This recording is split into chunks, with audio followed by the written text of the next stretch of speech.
Hello, what's up, guys? So I have a new mic, courtesy of my dope friend. Um, Hopefully it should sound okay in OBS. I was meant to be testing it today, but I'm a fool and got busy. So, I'm not actually sure how it sounds yet, but I've heard good things on Discord.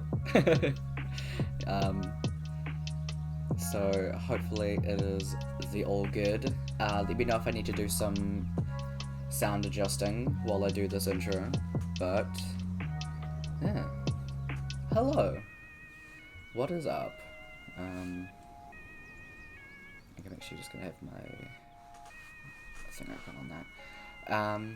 But yeah, hello. Welcome to the month of April. Welcome to D&D. So for a start, just gonna be chatting a little bit about the new charity. So from, should probably turn down the music, huh? Whoops. Let me do that for a quick sec. There you go. So over the months of January to March, we raised money for Cure Cancer Australia, and as per the Discord, I set up a bunch of different a bunch of different charities, and let the people decide who was going to be next. And the one with the most votes was the Mental Health Foundation of New Zealand. Most of us are from New Zealand in that Discord, so choosing a charity that's close to home, and also is just a good thing to raise money for. Trying to end the stigmatism of talking about mental health is really important because it affects so many people. If I could name all the types of mental health, I could, just so you know their names, but there are so many. So instead, I can direct you to the Mental Health Foundation's website. That is what I forgot to do. Cool, I'm glad I remembered that now. So, I'm gonna quickly do something, because, like a fool, I forgot to update the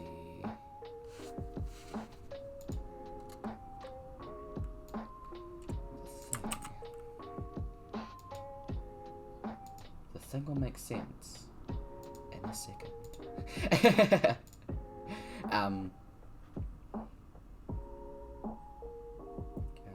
Custom commands. Sorry guys, give me 1 second because I completely forgot to edit this.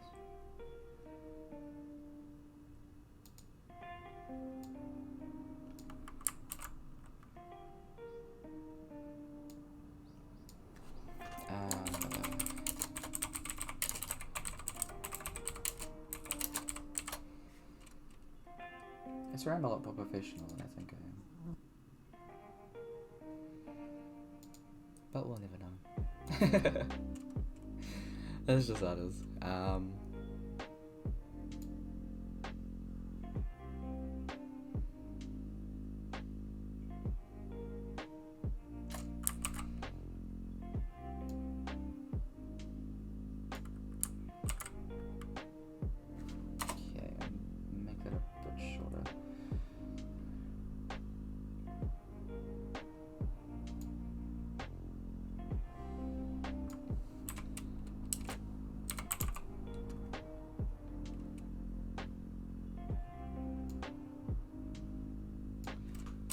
There you go.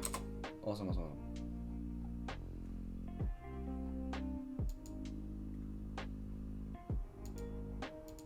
Cool, apologies about that. I really thought I'd set that up, but apparently I'm a liar. Anyway, so, so the charity is, the Mental Health Foundation of New Zealand. They are a charity that works towards creating a society free from discrimination, where all people can enjoy positive mental and well-being, improving individuals, whānau, organizations and communities. They have a lot of information on suicide prevention and improved well-being on their website, which is www.mentalhealth.org.nz. So it's just a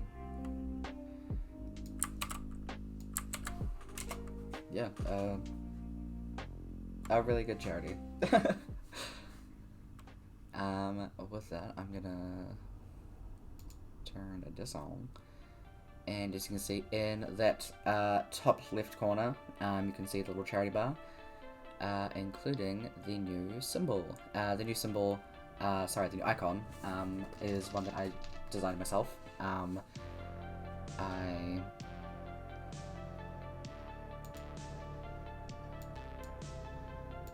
will show you a bit of picture.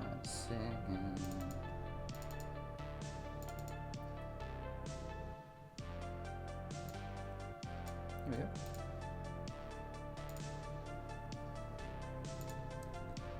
So that is the new symbol, and again, I did design it myself. It is not the actual symbol or icon for Mental Health Foundation. This is one that I just kind of made up. The head represents is a representation of mental, your head, your brain. The hands underneath it are for support. Green, because it is most commonly used for awareness of mental health, depression, and bipolar disorders. Blue in the middle, linked to calming. It is also used for a lot of anxiety awareness.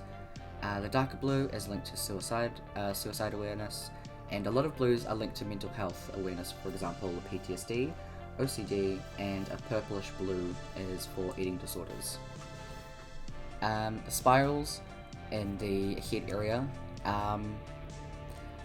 It's easy for us to get into our own heads and get lost in those darker places. So the colours of the spirals are for the thoughts. Often one thought can start and rapidly spiral into another darker alternative thought of their own, which is why I designed it specifically like this. But yeah, those will be on the socials for a little bit, and our goal is $350, and that is going to be up again for the next 3 months. So yeah, as a start of our charity run, we're going to be playing some D&D. So I've got my plays waiting. We didn't play last week because we just didn't. That's how it goes. It's just how it happens. But yeah, we are gonna jump into some emotions consumed now. But I hope everyone is doing okay, having a good weekend, good Easter so far, and yeah, we shall jump in to this stuff.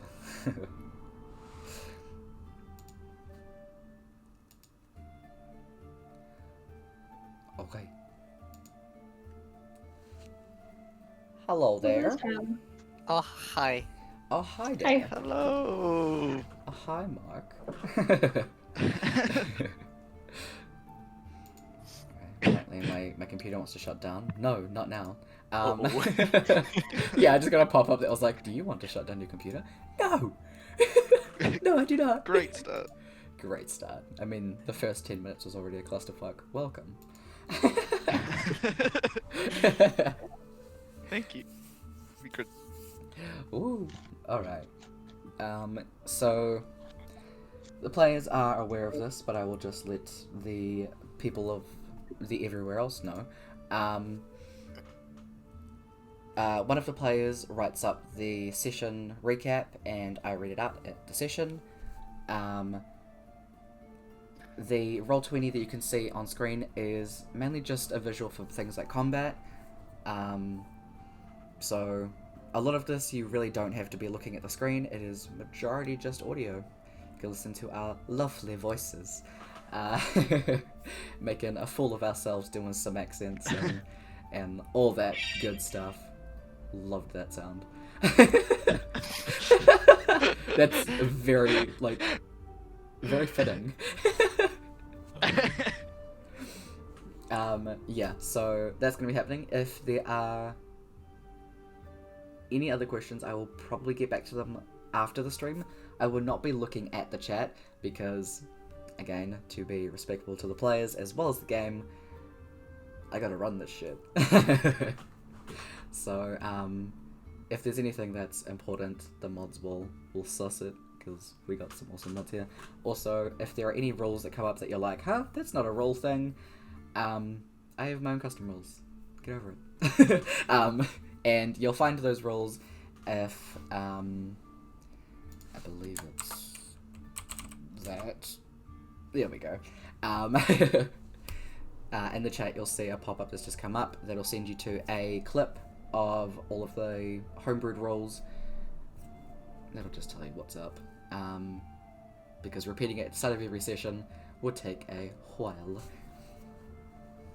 But yeah. If you want to know who the characters are, you should probably watch the first episode, huh? Because that's where you'll get to know them. But yeah, with all of that said and done, let's start session 2 of Emotions Consume. So, last time, previously on, everybody wakes up on a random beach.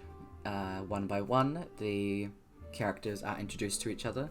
Kian, Emelia, and Vaconia. Vaconia, who was an NPC that I play. Kian, who is Hayden. Emelia, which is Brooke. One unnamed character runs back into the sea. We find out that this is Emelia's twin, who has been unnamed so far. Emelia has become a tabaxi, and apparently that is not her actual race. The party of 7, one unconscious, who we meet later, start walking away from the beach and make a camp. Kian, Gafine, Halos, Althin, Vaconia, Emelia, and Puggle, who is the unconscious gnome, share stories about how they got to the beach, all finding out they have had interactions with a type of rock or gem, or a big fuck off rock. Each gem had some kind of intricate thing on the inside. Emelia and Vaconia take first watch. Emelia is overwhelmed and notices nothing. Vaconia and Emelia do have a small conversation about what's what. While waking up, Halos and Althin take next watch, and Emelia notices that Althin has been crying blood. Also, Halos is a dick. We are all woken up by Halos' shouting.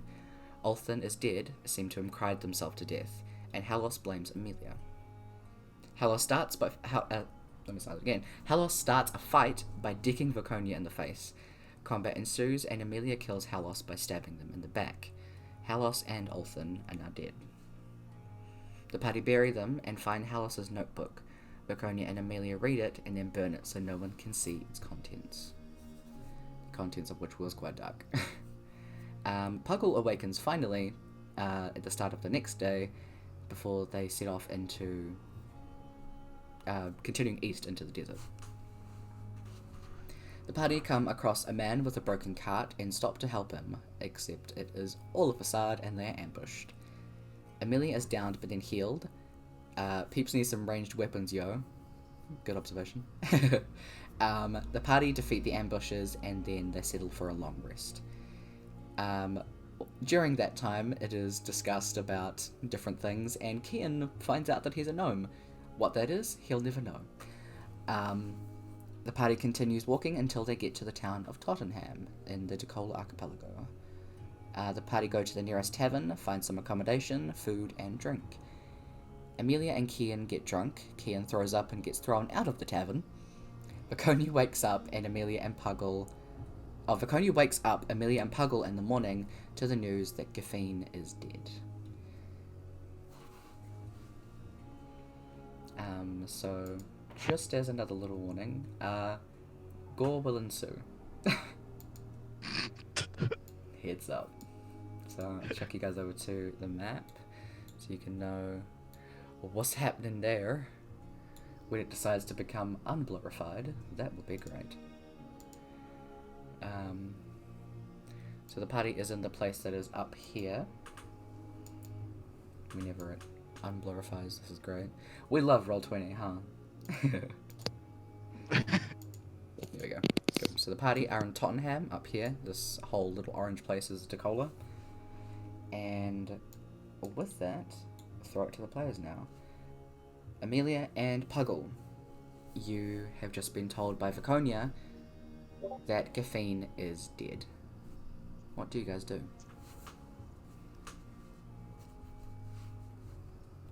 We Just check the blink. body. We just blink. That's great. we don't, nothing. We're Nothing just at all. in shock and awe. Very confused. It's Stare very at early. blank, Pug like, will never gets up before the middle of the day, let's be honest. I'm hungover, so you know. True, you are. Puggle for once is the only one that's not hungover. Don't remind me. Okay, I guess I have to take responsibility, seeing as everyone is otherwise incapacitated. So, I'm gonna... Can I do a perception check on the body? Sure. You guys follow Viconia into the room that Gaffine was staying in. Tyler doing a quick check because, like a fool, doesn't remember what they look like. I mean, I know what my NPCs look like. Excuse me. You go into the half-elf's room and see this place is in carnage. Like, it looks like there was a full brawl that happened in here. There are scratch marks all up the walls, even on the roof, and there is blood splattered on all sides of the walls. In the center of the room, just laying pretty much in a puddle of gore, is Gaffine. You can see scratch marks running all along their body. They seem to have scratched out their own eyes and also just all over their body. It's Pretty sure they're dead, eh? Woo! Is there a window in this room? not in this room. Okay. I'm just gonna vomit on the floor. Cool. There is now a pool of vomit. Can I vomit in response to the vomit, please? Yeah, it happens. And from here ensues the rest of the day is people continuing to one after the other. So everybody, well, aside from Viconia, she sees the two of you throw up and has like a moment of oh god. Look, all of this is bad enough. Please hold your stomachs. I don't know what happened to them, but this is just what I walked in on. I don't even know where Kian is. He's outside. Why? He got thrown out Oh for my vomiting too much. God. From the looks of the rest of you, surprised. we're all going to be thrown out for vomiting. Jesus. Can you go and get Kian, please? One of you. I'll Kian- do it. Kian was the one that Can spoke we to Gaffin both the go? most. Okay, yeah, you both like walk away and you hear just the loudest sigh from Viconia as she's. I don't want to deal with that. You both head downstairs and out into the. It's kind of nippy outside because it's the autumn equivalent. So going outside and having a look around.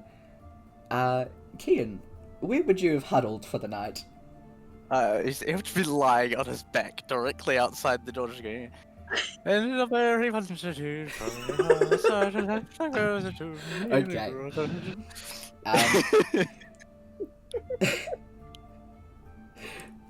Hey Hayden, odds or evens? Odds. Cool. Your song is interrupted as you're thwacked in the head by the door. It seems to be a push door.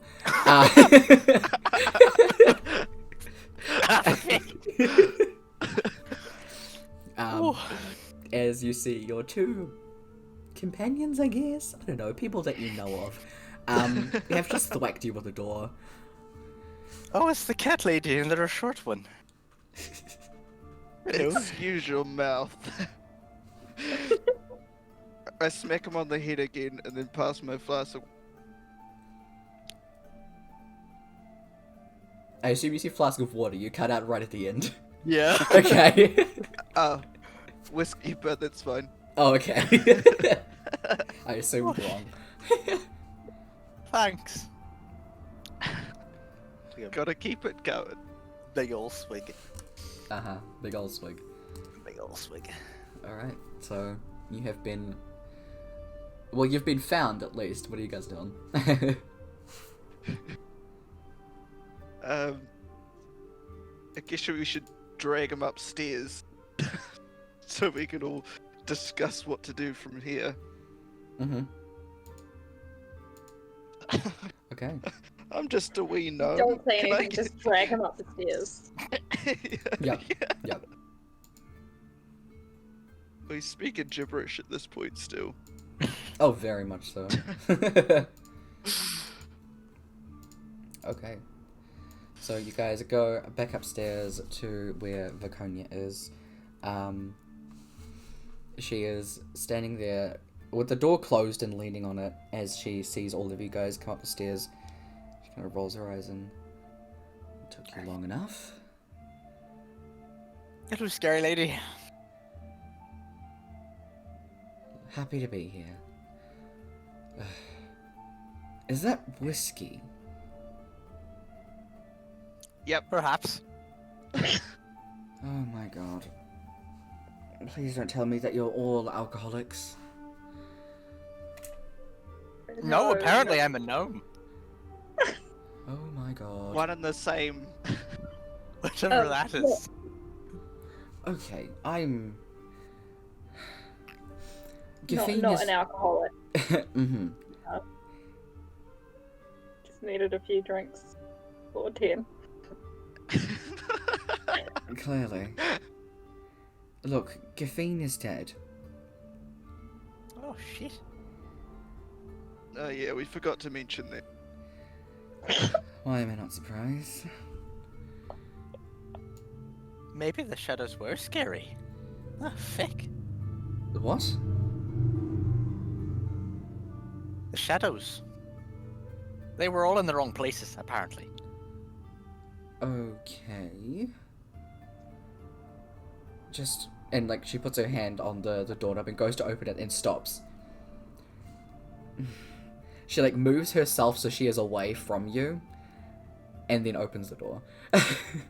And you see... Christ almighty. Same thing. Yeah. Jesus, it's fick. That's a right mess. Yikes.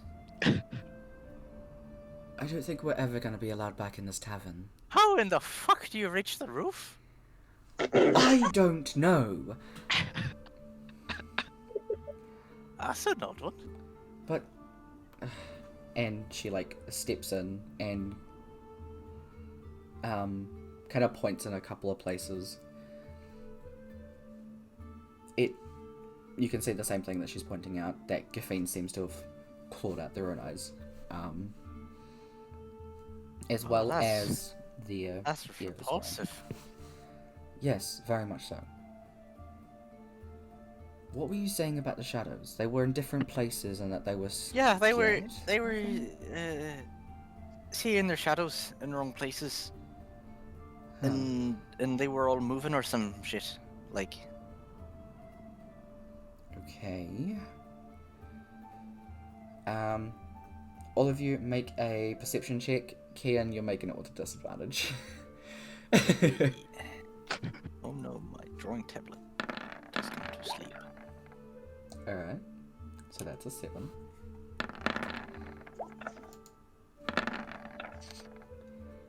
Damn, good shit. Okay. So Kian, you are very much preoccupied with what the fuck, as well as the roof? How? And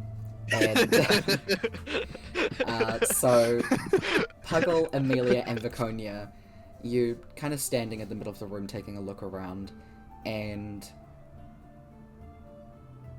each of you see that amongst some of like the clutter and stuff that has been like thrown around the room, there's actually a couple of torn bits of paper.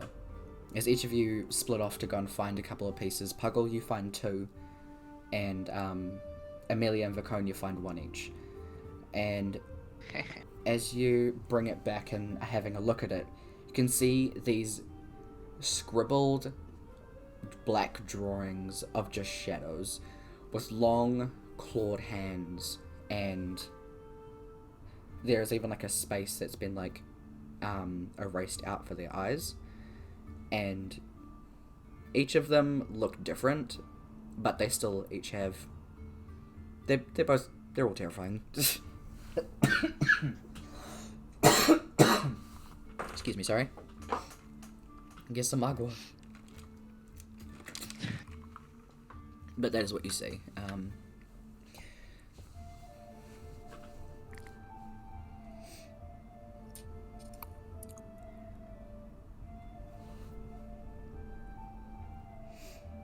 Okay. Those aren't normal shadows.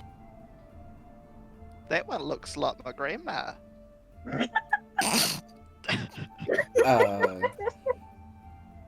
Okay. Just say it.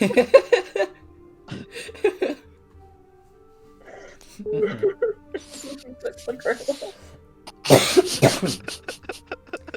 do not think I want to meet Grandma Pot. She's a very nasty woman. Clearly. I mean, if I was seeing those, I'd scratch out my eyes too.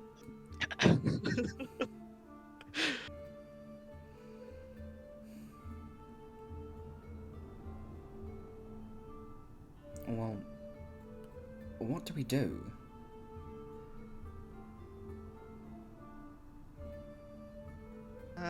Well, I'm not cleaning that shit up. That was my thoughts exactly. I might head downstairs to the pub and get started where you guys left off last night, and keep the bartenders busy while you guys sort this lot out. So I'm going to head downstairs and play them a song or two to keep them happy. Sound good? Cool. Cheers. And then I'll waddle out the...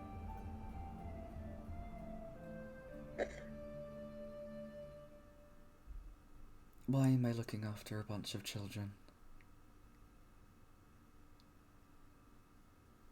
As if Cody's just like looking at the roof. Sorry, what was that? Said we might just be children. Well, I'm not going to tell you you're wrong.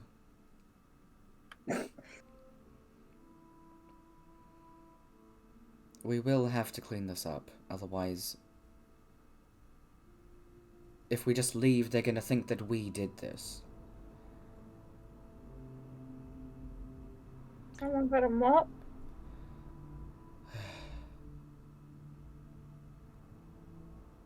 I don't know. I can sometimes make wind. Sometimes? Good idea. Sometimes. I have Other no... and then sometimes it's very windy, and sometimes it's not. Should we not tell the local authorities? What are they gonna do against the shadows? Look, Well, at least we won't get blamed for Light it. more lamps? well, as far as they're concerned, the group of us came in from nowhere and then had too much to drink, and then one of them's dead. They're going to absolutely assume that it was us.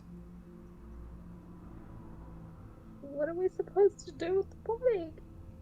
I mean, Eat it. you can be quiet. What? There's no evidence if you eat it. Or give it to something else to eat, I'd rather not. I'd rather not eat it too, thanks. I would rather not feed a person to another person. Or another No, not a being. person. Just something else. Just, Like a my... big cat. Oh, shit. Wait. Sorry. No, never mind. Oops. Oh my god. We might have to just... Run? No, that's worse, because they've seen us.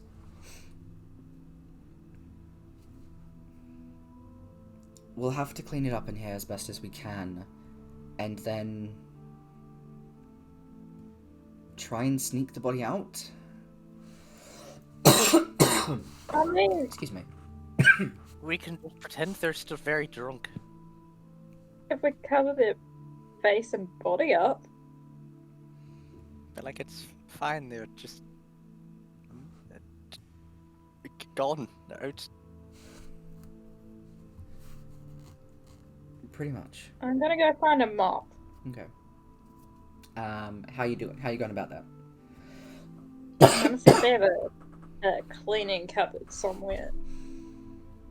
Okay. Puggle, you going downstairs to distract them? Yeah, I thought I'd play them a ditty or two, keep them busy, entertain them. Alright. It doesn't matter where I am, apparently. Tevins love me, so I'm away. This will still require a performance check to see how well you can distract them. Fine. Okay, that's alright. I can, I suppose.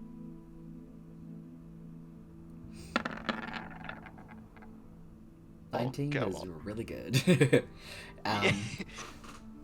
Amelia, you can easily sneak around and get into one of the cleaning closets to find a mop and stuff, as Puggle is doing what Puggle knows best, and it is playing a good old ditty and wooing I'm rocking the the house ladies. down, and it's like it's like 8 a.m. in the morning, Exactly. starting the day off right. Yeah. People are having a jam with their orange juice. But yeah, you do that.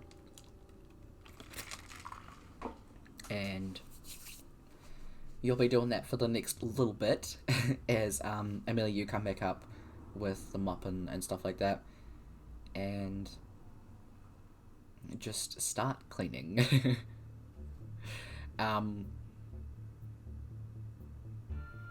You each find different ways to try and get rid of the claw marks in the wood of the walls and things like that, as well as try your best to put back together some of the broken furniture, or at least just try and hide it.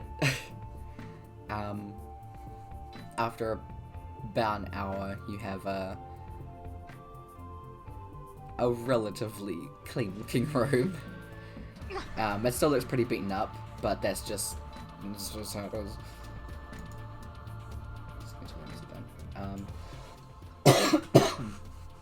Excuse me. Robotus. Thank you. Apparently I need some. And you guys, how are you going to sneak Gaffine out? You're gonna weaken at Bernie's this, so you're gonna just chuck him in a sack. I'd say The sack is far more conspicuous. we put a blanket or something around them, or something with a hood, Mm-hmm. and we get someone that is not me to drag them out because I'm not strong. Won't work. Don't have strength. Dragging them out is not gonna look awfully great.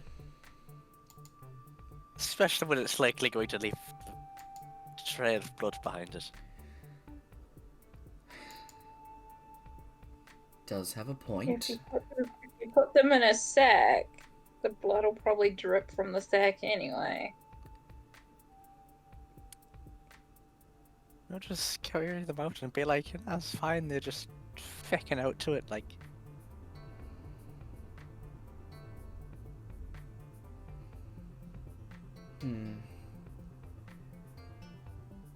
Well, I could... Alternatively, how many people are downstairs? That's a good question. Probably not too many. It's mostly just the staff cleaning up from the night before. If it's more than one, then that won't work. Anyone know any fire spells? Sort of. Sometimes. Only a little bit. I would not trust him to cast anything. Unless he suddenly decides to cast Fireball on this entire damn place. I don't want to be in there. I don't even know what that does. Oh my god. Look, if Puggle's doing a good enough job distracting them, we should be okay with just... I don't Only know. bagpipes can only distract so much from someone hauling a corpse out of a building. Not like that. Just... hold on. And she...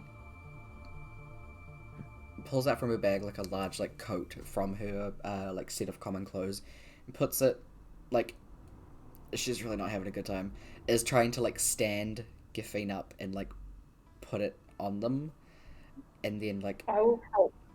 so with either of you on either side, and then covering up like the ripped clothing and stuff like that with the set of common clothes, chucking a hat on them. It just looks like they're really tired or like just really fucking passed out, and you're dragging them outside.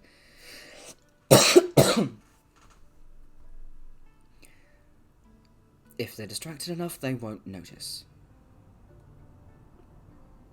I like this plan. I would rather not continue to think about this plan. I'm holding a dead body. Let's just go. Okay. Alright, you go down first, Kian, and let us know if things are bad or okay. And then we'll come down. Okay. You go downstairs, and you can see Puggle's just playing away. The staff that's just kind of cleaning up some of the benches and stuff like that. They're like looking up the stage, just like nodding their heads along to the tunes and all of that, and yeah, they seem to be pretty well distracted. Wake up then. Alright, I think it's good. Okay, you go back upstairs and tell them that, or are you yelling that up the stairs? No, I go back up the stairs and tell them it. Okay. I'm not gonna be like, how is this clear? You can come down now! Hey, you are still pissed, who knows? So you go back up and tell them, you all sneak outside, Puggle playing away. This is a scene. It is something else to be like a quote-unquote bystander of this, as they're like hauling this person out. Like, their feet are dragging behind them. You can hear this, like, only just under the sound of the music, the, like, scraping of their feet on the ground. As Kian opens the door and you guys get outside,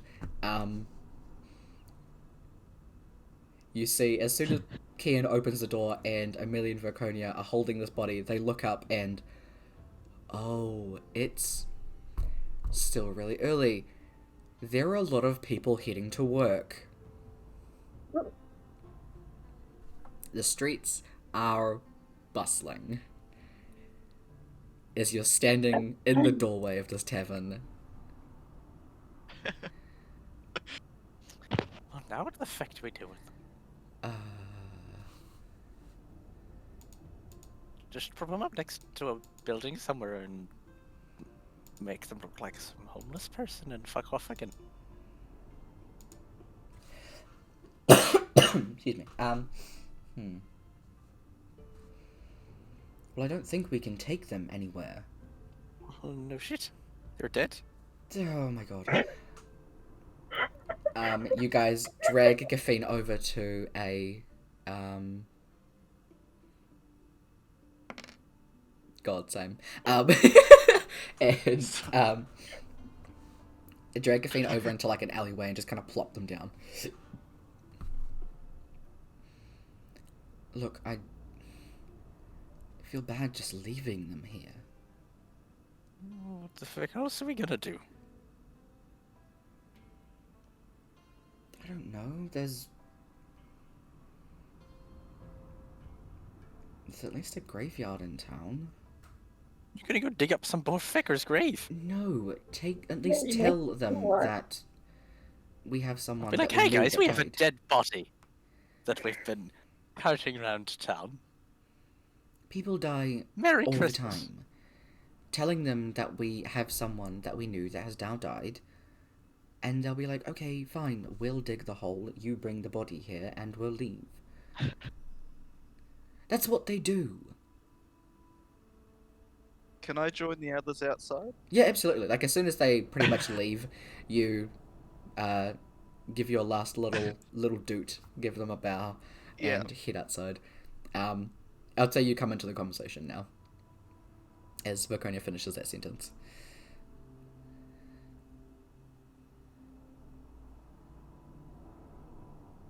I could potentially disguise the body while we take it for a little trip, so no one questions us on our way. I can also sometimes make things look like other things. Sometimes. Ah, look at us two, gnome pals. Yeah, I'm one of those apparently. Rightio, can I give that a go? Well, what will you be disguising them as? A pot of horse. honey. A horse.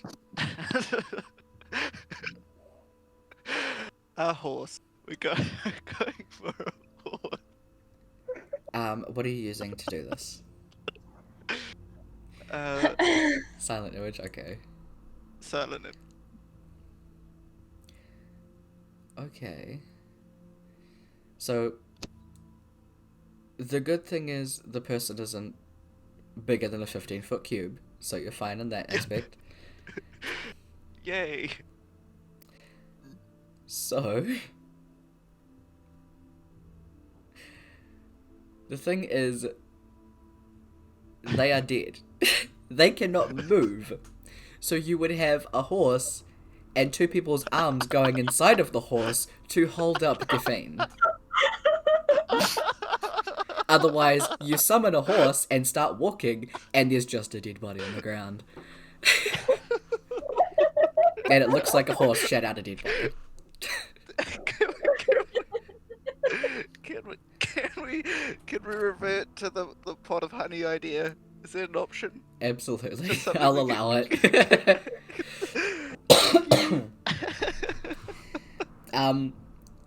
Just as a heads up, it also says the image appears at a spot in last blah blah. The image is purely visual. This is not accompanied by sound, smell, or any other visual effects. If someone comes up and be like, "Hey, honey, I love the smell of honey," that smells like a dead person. So you'll be like walking around town with the smell of something dying around you. It's a new type of bee called the death bee. I mean, persuasion goes a long way. That's a new hybrid Yeah. we've been working on. I mean, it is absolutely an option if you guys want to go with that. But where would you be taking them? Just out of town? Because Tottenham and I would say that Emelia knows this. Tottenham is the only place on this little part of the continent. If you want to get to a place with other cities, you have to go to the west part of the continent by boat.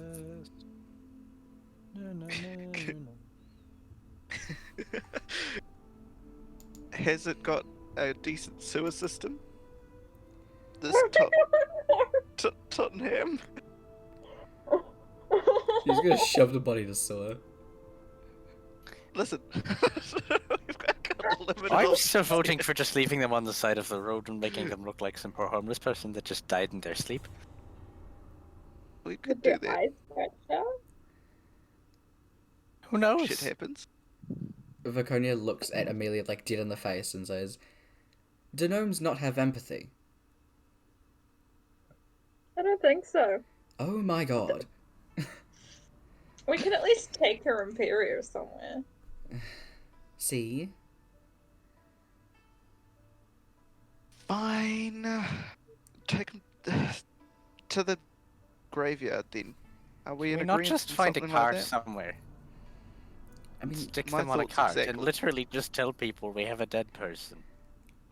that's fine. It was getting them out of the tavern. Ah, From here, it should be fine. Should.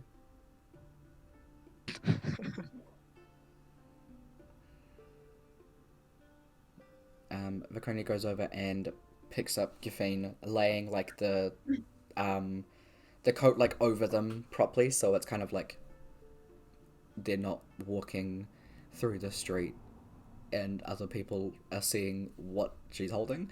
It's obviously like a respected thing to be like, you don't want to see this. As she starts walking towards the Ashen Oak tombs. You guys following? Yep. Yeah. Alright. Guys, head over there, and as you get to the stone building, you guys go inside, and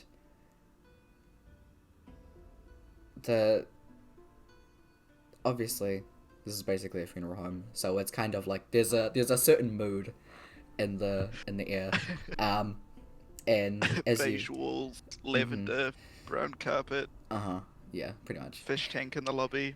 Yeah, going in and you see a... Let's see, who are you gonna see?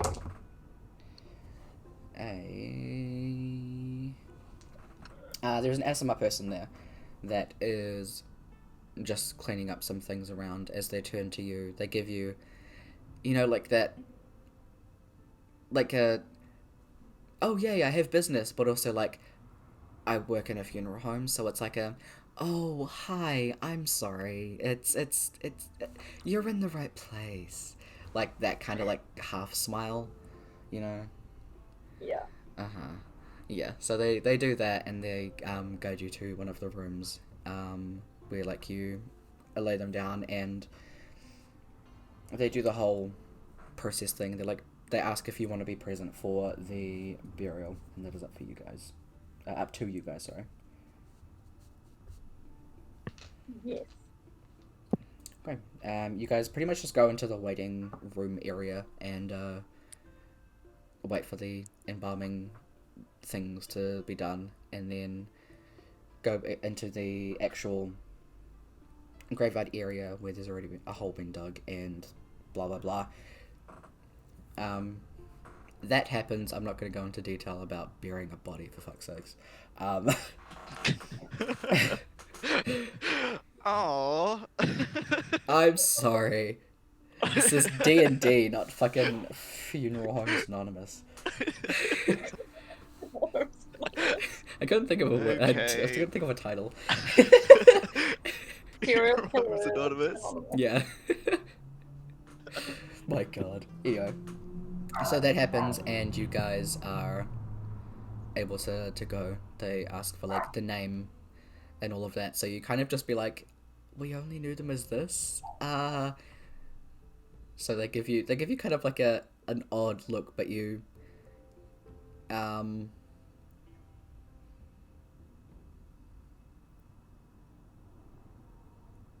One of you can make a persuasion check to BS some things about caffeine. Because they're like asking you questions about like what to put on the headstone and all that bullshit. And you do caffeine for like a day. Go on then. Oh, that's great. Wait, hang on. This is I'm gonna use my not Tides of good. Chaos thingy Alright, go for it. and just redo that one. Oh, fuck me. Oh my god, that's not any better. Oh. So you gain advantage on the roll, so it's still a 9 once you do. You must finish long as Oh, well. right. TM can have you roll a wild magic surge immediately after you cast a sorcerer's spell. Cool! I'll need to remember that. So you do that, and you see as like, what do you say? Like, what are you making up about caffeine? Like, they're asking for like when they were born, where they were from. Can you give us something about them that's inspiring or whatever the fuck? I don't know. Oh, right. They're from like somewhere over there. Mm. Probably a wee while ago. And they're real scared of shit.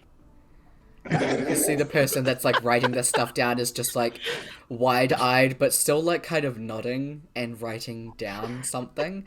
And they just, after writing that down, they just close the notebook and look at you and give like that. It's a really forced smile. All right then. Can I just be like, I'm so sorry. They're just in so much shock. No, I completely understand. We'll make sure to take care of it. It'll be fine. Is that all? And you see they're just kind of looking between all four of you and just... They really just want to end their workday early. Already. Yes, thank you. You've been a great help. Have a lovely day. And they kind of just turn around and walk off, and you guys are left to your own whatever you're doing now. Going back out into the streets, since that took a little while, the streets are now significantly calmer. The work rush is gone. People are at work now doing their things. It is still relatively early. What are you guys going to do now? Go to the magic school library thing. Right, I have a ferret. I keep forgetting I have a ferret. You realize you have a ferret and you mumble that, and then fucking Barty just comes out from like under your from around your neck. That's me that keeps me. I'm like, oh wait, shit, wait. My god. Fucking same. God, this is just gonna be exactly what's like fucking Sprinkle. Jesus. So you're going to the magic school or the library? I you don't know which one. The magic school first. Okay. Do you tell anyone this or do you just start walking? Because I don't think anyone else discussed this. I'm just like, okay, go to the magic school and just start walking. Everybody just shrugs. I'll just follow along. I don't know what. Okay, Huggle's having a great morning. We go with the cat lady, right? We go with it. Yep. Let's go, cat lady. Yep. Let's go, cat lady. Let's go. Okay. So you guys go to the magic school, which is called Brogan's Institute of Knowledge. Don't ask me where I got the name. Knowledge. Fucking gnarly, dude. You know what I love more than cars? Knowledge. Bruh. So you guys head over there, going to the, like, I don't know, reception area. There's a little kobold person there that looks up at you and, how can I help you? I would like to send a message to my mom really quickly. Is there a way I can do that? They look. Just saying that they look up at you with like a dead expression, and this isn't a postal service, ma'am. This is a school. Yes, I know that, but when I asked someone, they said to come here, so I thought I would. Oh.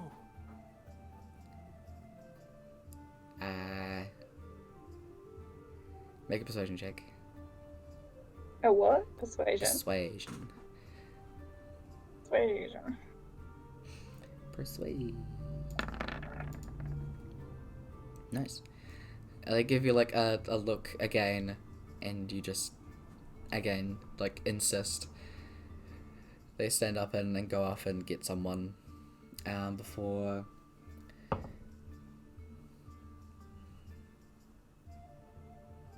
Unless you're just rolling random NPCs. Okay. Before a tiefling comes back. A male tiefling that is purple. And offers to like bring you guys around to a different room. Okay. So you wanted to send a message, I'm guessing. A sending, but you have only 25 words. And a second as I try and oops. 8.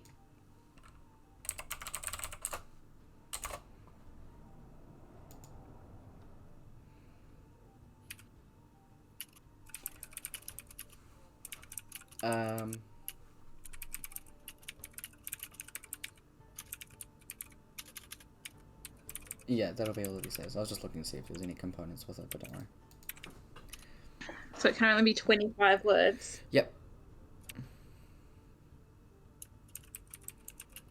Okay. Let me see if I can fit this into 25 words. Yeah. You can see the tiefling is like looking across at each of you. Oh. You teach magic like I do. I can do magic, but I don't know how it works.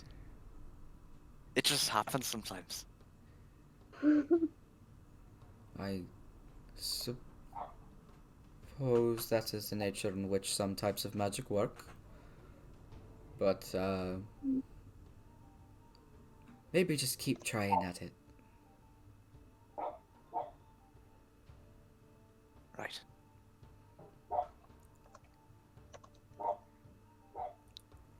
Are they like little candles in the room? This is like a really fucking generic, like, room. There are, like, windows in here, though, if you were trying to do something. I don't know. There's, like, a bookshelf, I guess. No, I was looking for candles. Hey, were you gonna try cast a spell? Yeah, I was gonna turn them green. What spell is this? Yeah, control flames. I can start a small fire. Oh my god! You get kicked out of a school because you fucking burned down the school. I mean, you could use Gust, or you could attempt to use Gust. Just make it change colors. You can certainly try. I mean, if the gnomes wanted to work together to try that. So I can like torch and stuff. So I guess I could just pick up a spear envelope and give it a crack. I mean, like, you'd actually have like a torch in your inventory somewhere, because I'm pretty sure you have a explorer's pack. Oh yeah, okay. Yeah. Oh yeah. Sweet, okay. Yeah, I light that baby up. Go. I want to turn it green. Okay. Roll me a d20.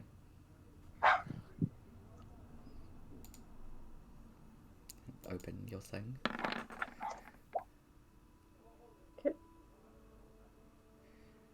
I sent you the message on Discord. Cool. I will read that in just a second. We're just lighting a fire over here, don't worry. Yeah, we didn't start the fire. 1, 2, 3, 4. What are you trying to do? I'm going to make the fire go green. Oh my god, you. Anyway, so. Oh god.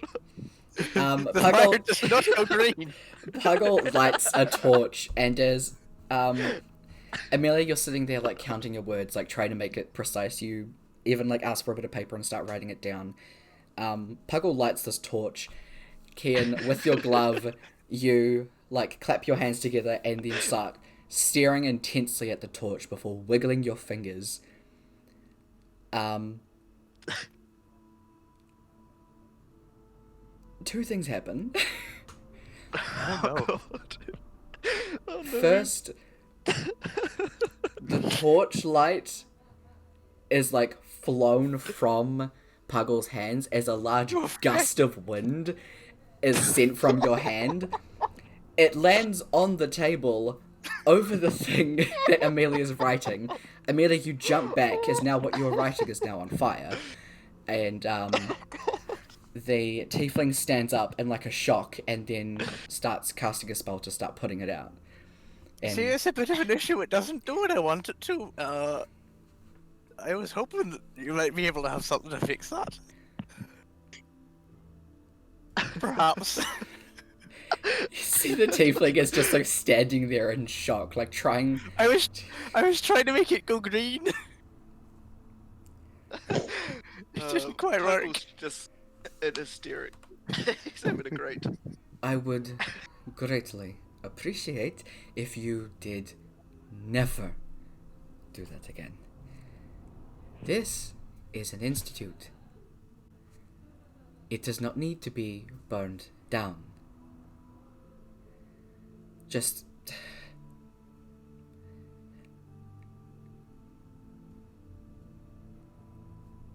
perhaps you could talk to one of the other mages. But right now I am focusing on what this woman is asking for. Please do not burn down the school.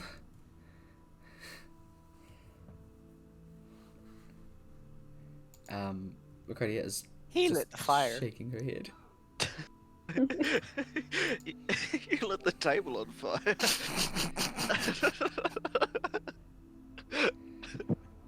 Okay. You do have to say this. Well, now you have to say this out loud. And have it because the tiefling, not tabaxi, the tiefling has to also say this out loud to get a response. That's how the spell works. So Vaconia just kind of gives you a look and then just like starts shuffling those two like out of the room. Just we'll go and find someone else that maybe could give us some help. Thank you. We'll wait for you outside. And you two are like shoved out of the room by Vaconia. As the door closes, you can now say your message. Tiefling repeats it, and after which, just kind of an awkward silence like happens because he has to wait for a response. Does he have to ask who it's going to? Oh fuck, that is a really good point. I didn't even think about that. Okay, so you say who it's going to, and then he asks who the message is being sent to, and if there's a way for you to describe them.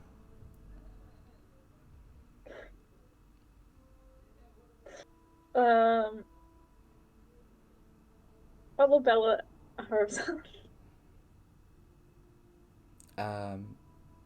You do not need to roll insight to know that he doesn't believe you. As the tiefling kind of just shakes their head. I thought you were sending this to your family. That is my family.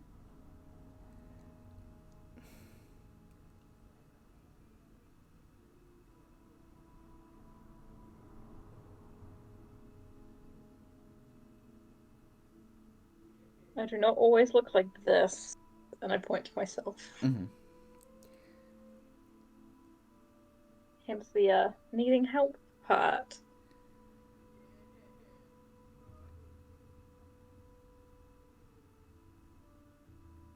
Given what your friends have just done, and the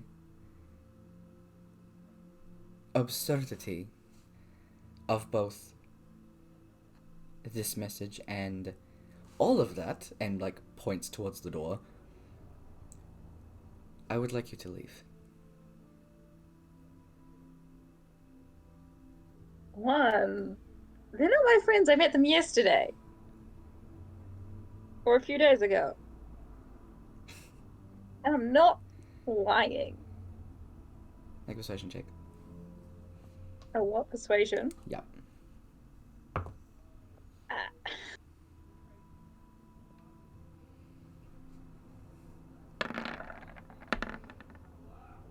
Okay. You can see they're staring at you intently while they're thinking this over, and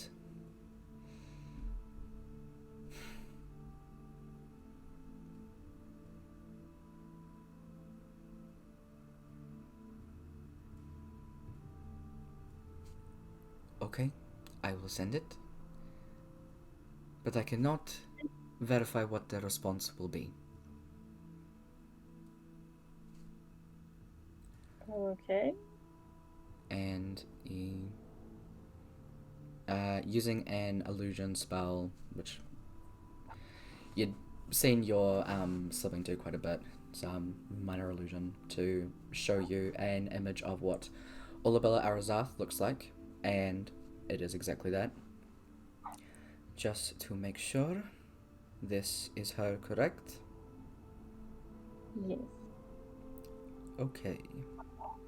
The image dissipates, and then he speaks the message.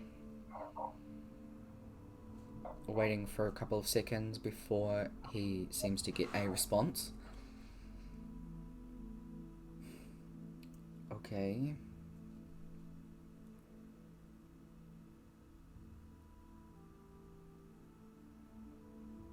She has said that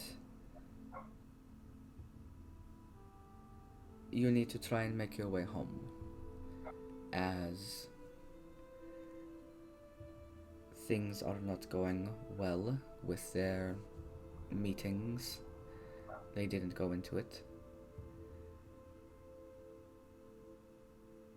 but they said they need to see you to make sure. That is what I got from it anyway. Thank you. And then I'll walk up. Okay. While that was happening,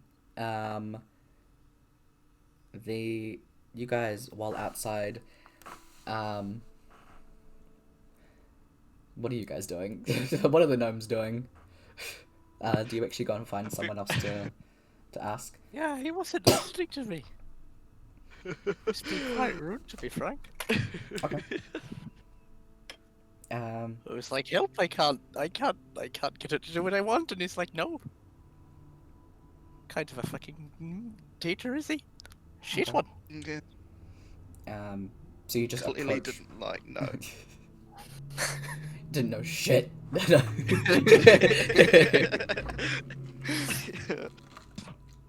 It's alright. We'll find someone else. So while you guys are standing out there, do you just go and approach someone? Yeah. Okay.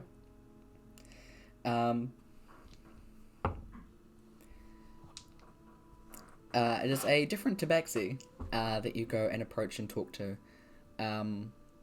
can see they have a bunch of papers and stuff with them as they're just walking out of one of the rooms. Seems to be like a staff room or whatever. And calling out up to them, they turn around and give you a look. What do you say? Hi. I have a bit of an issue. I can do He's magic, got issue. like, yeah. I can do magic, like, but it doesn't do what I want it to. And I was hoping perhaps you could help.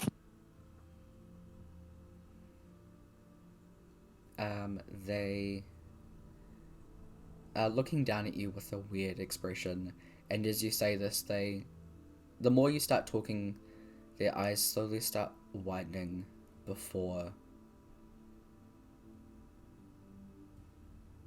they just take off running.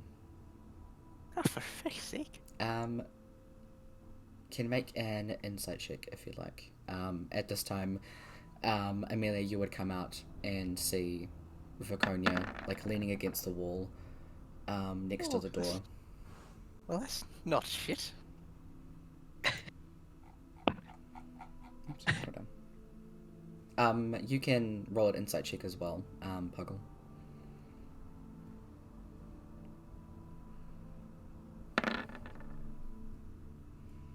Oh, 15. here I am, Mr. Wise Guy. Apparently so. Bam.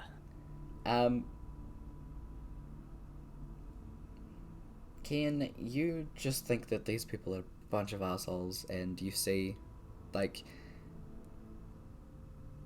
you probably just think that they just didn't want to help you, and that the look on their face was just, I have to get away from these crazy people. What a fecker. Puggle, you would have seen realization and then terror. Probably a little bit of confusion as well, but I mean that's kind of a given. But it was like realization, a bit confused, and then oh god, and then they took off running. was this Well, they all just with fucking routine. was this was this when they were looking at both of us? Nope, just What? Ken. Okay. Right. Strange. Mhm. Right.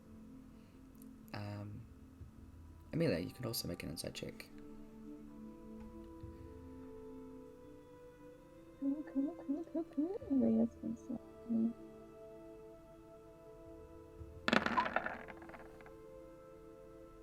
Go.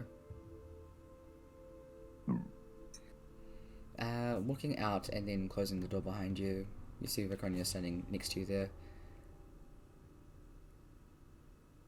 Her shoulders are a lot more slumped, and she's like leaning heavily against the wall. Then she looks up at you and just kind of stands up. Like, she stands up straight, but it's still like not that straight. And asks, "Did you get anything? Did you get everything that you needed?" Her voice has changed. I've fucking been like, ugh, this entire time. We need to go to my home. Okay. Where's that? Near Mirstone. Okay. Guess we better get on a boat then. Yeah. That didn't end well the first time. Not particularly.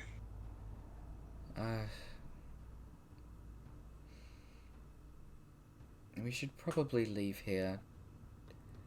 I don't know what just happened, but people are running away from the gnomes.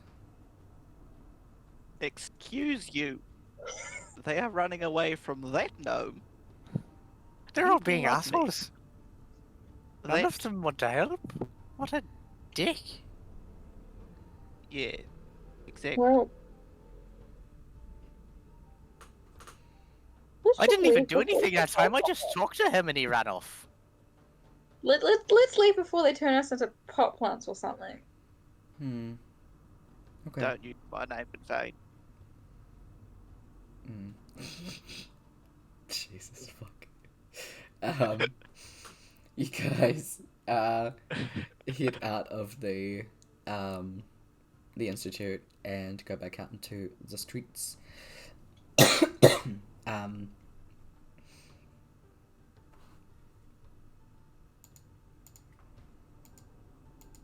Sorry, 1 second, I'm trying to find something. As you go back out into here, I'd like you all to make a perception check.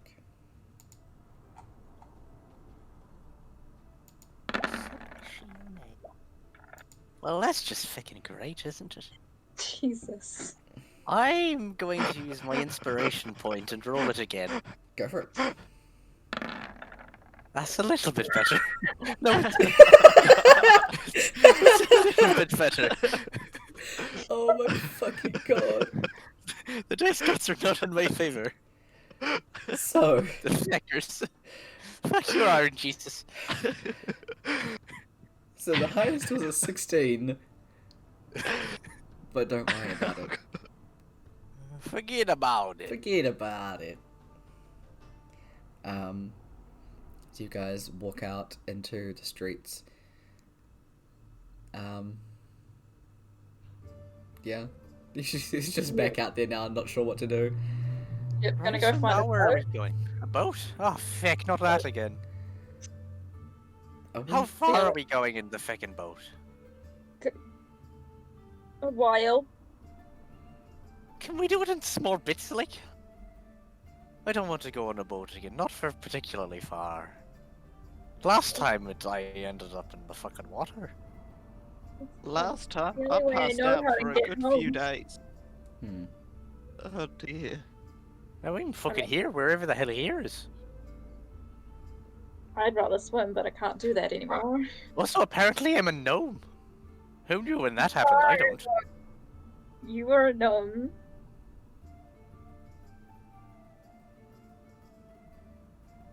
Let's just find a boat. Are we sure we want to do that? I mean, yes, you Well, want to get what home about- to talk to your parents and all of that. Sorry, what was Can't it? we, like...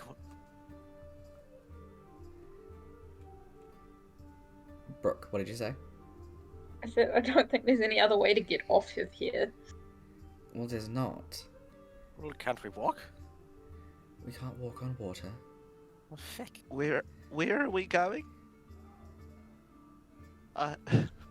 Burstone. Puck would- Well, I just don't know where the feck that is, so that's not much help.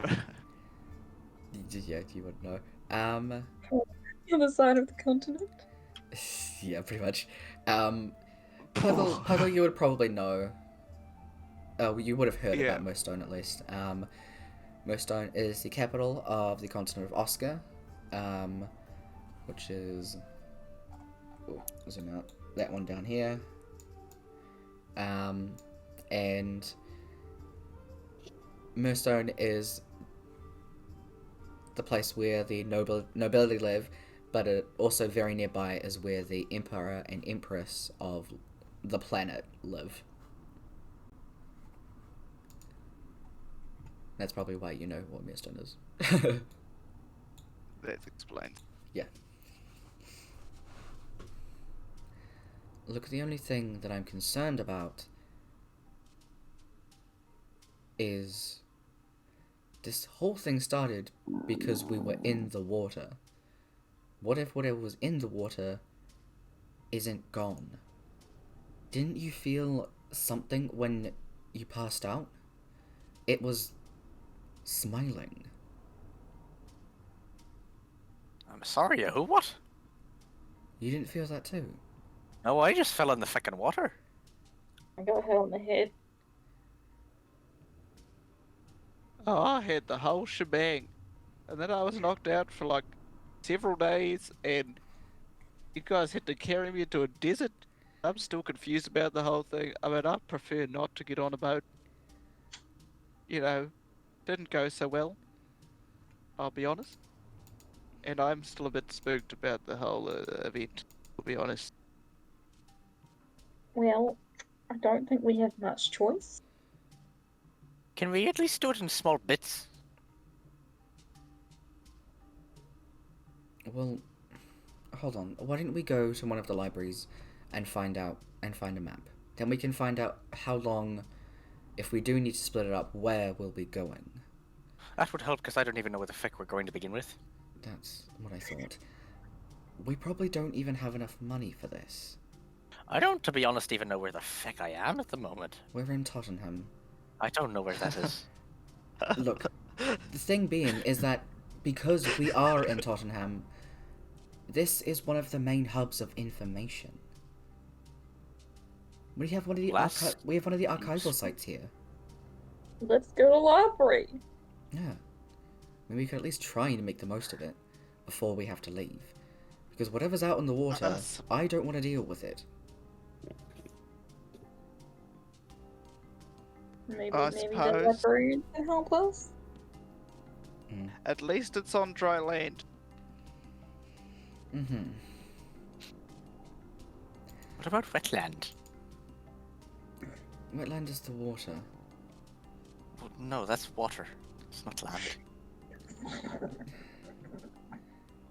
She, crouches down so she's eye level with you. I will not hesitate to drop kick you into that land water. I don't doubt it. Good. Look, we're just trying to figure out what the fuck is going on. Maybe we could even figure out what's going on with your magic. That's a fair point. If they'll let us in. Good plan. Okay. Let's go then. Let's go to the library. Here's hoping the librarians aren't our dickheads like the teachers are. This isn't just a Yeah. normal library. Right, officers. It's not just a normal library. No. If we're gonna find proper information, then we have to go to the Archivist League. The what? That just sounds like a fancy word for a place with lots of books. Basically. Emelia, you know what the Archivist League is, because there's one in your hometown. Was that the one I took the gems to, or was that something It different? was. No, it was the same place. There are 3 on the planet. One of them is in Tottenham. So Murstone, Ekron, and Tottenham is where they are. I'm like, they weren't very nice to me the last time I went to one. Oh, Brazil.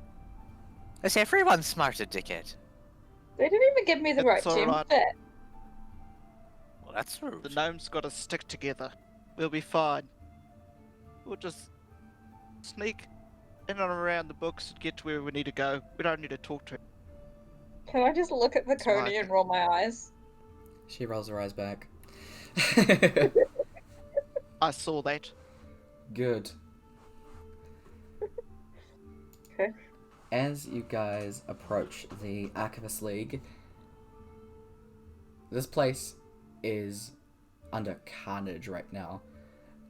And you may have missed it before, but now that you're outside of this building, there are guards everywhere. There are yikes. people being taken to outside of the Archivist League. They are injured to heck, and there is a part of the building that is covered in vines and spores and mushrooms. What in the holy feck? Is that normal? No. Okay, that's Well, not good. There are lots of people running around trying to figure out what the hell's going on, and you see a couple of people who are dressed in robes. They have different symbols on them. Emelia and Viconia would be able to know that those people are clearly from the Archivist League. They're being all of them are being escorted out as something seems to be going on in there, as a bunch of guards and constructs start going in towards the building. As they get closer to it, the front doors burst open as a... What fucking description did I give her?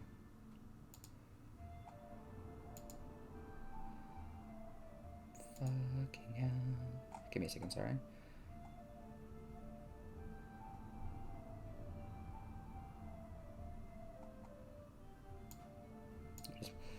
As you can see, Kian, a very familiar, as well as Emelia, a very familiar female elf.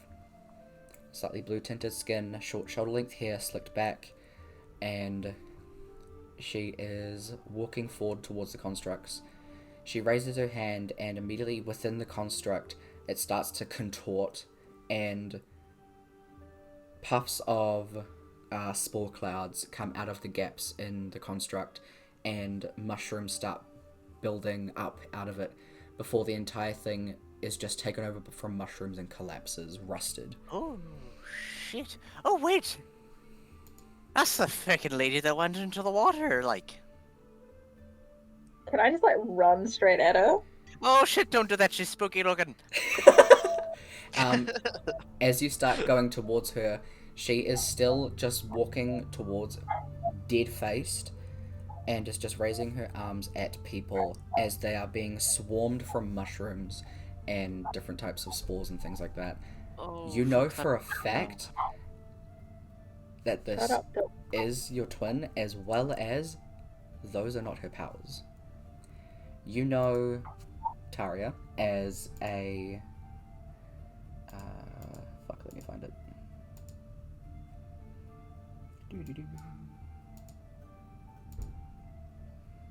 You know that she is normally... it's called the Circle of Dreams, which is healing and things like that. Like, she is a very, very gentle spirit. This is the complete opposite of her. As you're running up closer to her, you can see the slight tint to her skin is darker, as well as she has what looks to be these bumps on the side of her face crawling up behind her hair.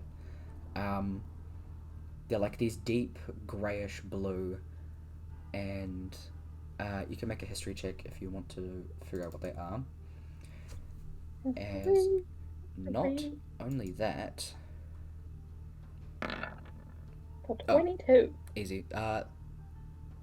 Those are barnacles. Okay. As you see not only her walk out, you stop in your tracks as immediately you see two other people walking behind her.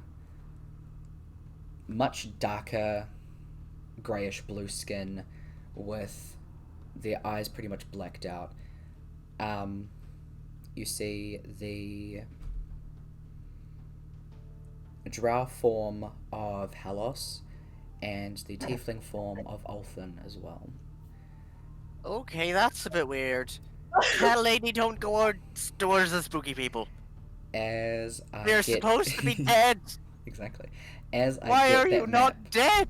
as I get that map set up, we're gonna take a quick little break so I can do some stuff and all of that. So we will be right back. I'm knocking things over with my mouse cable. So yeah, I need to set up some map stuff and also some other stuff. You're welcome. Okay, so I will mute both of them, but just have some music going, and yeah, be right back.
Okay, we back.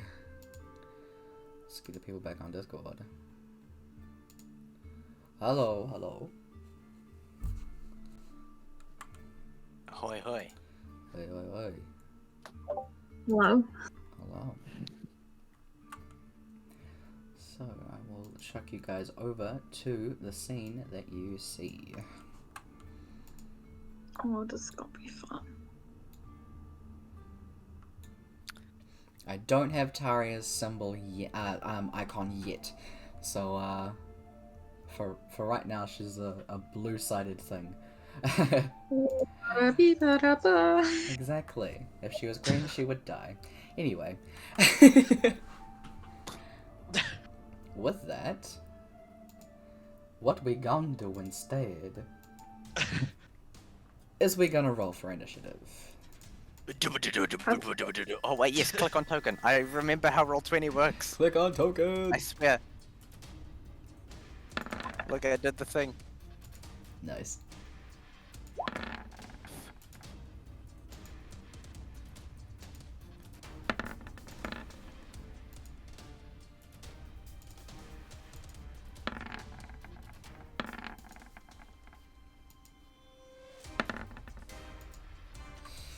Alright, and get these guys. Wait, why does Finn have two? Huh? Wait, do I have?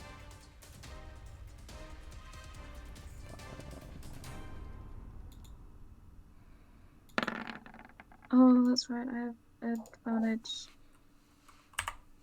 Yes, you do. You okay there, Finn? You all good? Yeah. we got there. Right, there you go. Alright.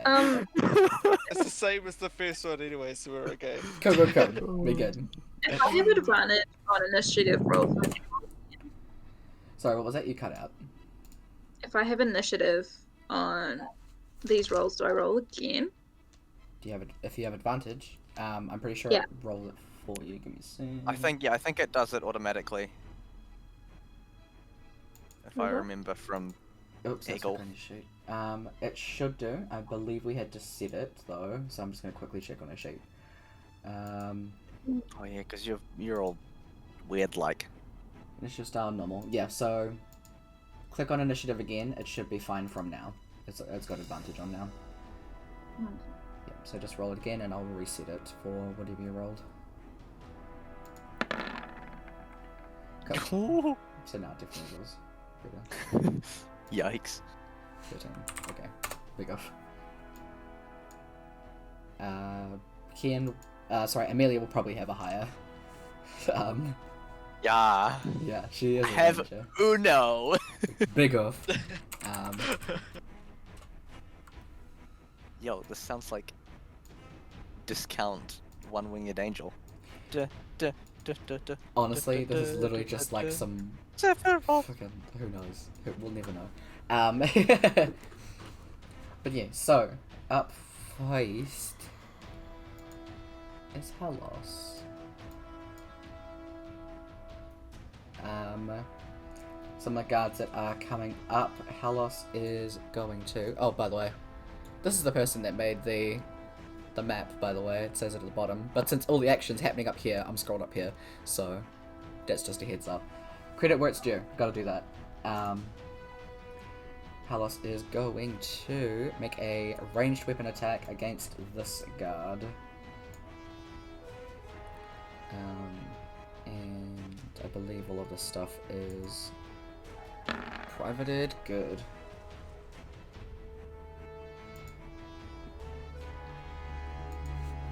Brings up a dagger in their hand, I believe it is. Halos. Halos' heat. A dagger in his hand and flings it at the guard. Doing so, it flies past wide and misses them. Next up is Olsen, going to be doing the same thing except to this guard over here.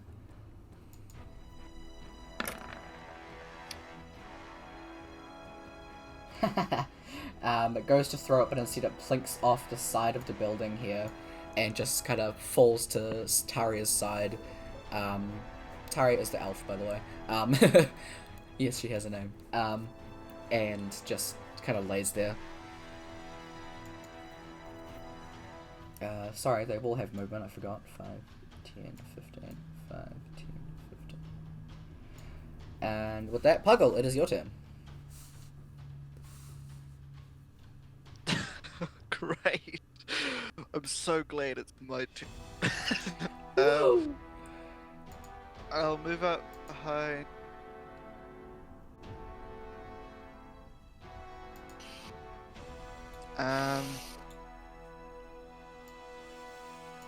I'm going to use a spell. Alright. What might that spell be?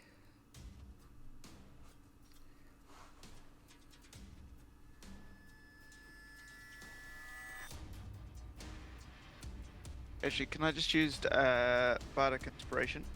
Yeah, absolutely. Amelia to start. Yep, you can do that as a Cool. start. I will do it. Cool, go. Amelia, you have a d6. I do. Yep, you got Bardic Inspiration from Puggle. As from Cool. right behind you, you hear a horn. That'll do it. Yep. Yes. And then, can I still do a cantrip, or is it? Yes, yeah, absolutely you can. Alright. Alright, I'm gonna start off with a decent mock of, which one? Can't see the name for the right, Oh, this one? but, yeah. That's Halos. Go So- to Hellos, Oh my you God. stinker. Alright. And that is a wisdom save. Save. Oh, sorry, no, I'm making it because you're judging them. That succeeds as you tell them to go to hell. They turn to you, almost like serpentine-like in the way that they move, and you can see as their eyes bore into you, just pitch black, no irises whatsoever, and just the barnacles that you can see running down into their shirt. They just sneer at you. Got him. Is there anything else you want to do for your turn? I don't, because I've moved. I've done my. Absolutely. Cool. I think I'm done. Alright. Laconia is going to 5, 10, 15, 20, 25, 30. Go over there. And... Actually, no, she's not. She's gonna go right next to Viconia. Not Viconia, fuck! Amelia instead. Viconia's her name. And she is going to cast Bless at first level on Amelia, Puggle, and sorry, Kian herself. So what that does, you'll see in the next little thing in the chat there. You have a D4 to attack rolls, saving throws. That's all. So just try to remember that. That is her action. That is all she's going to do. Amelia, you're up. Okay. I am going to just gap it towards Taria. Okay, you do that.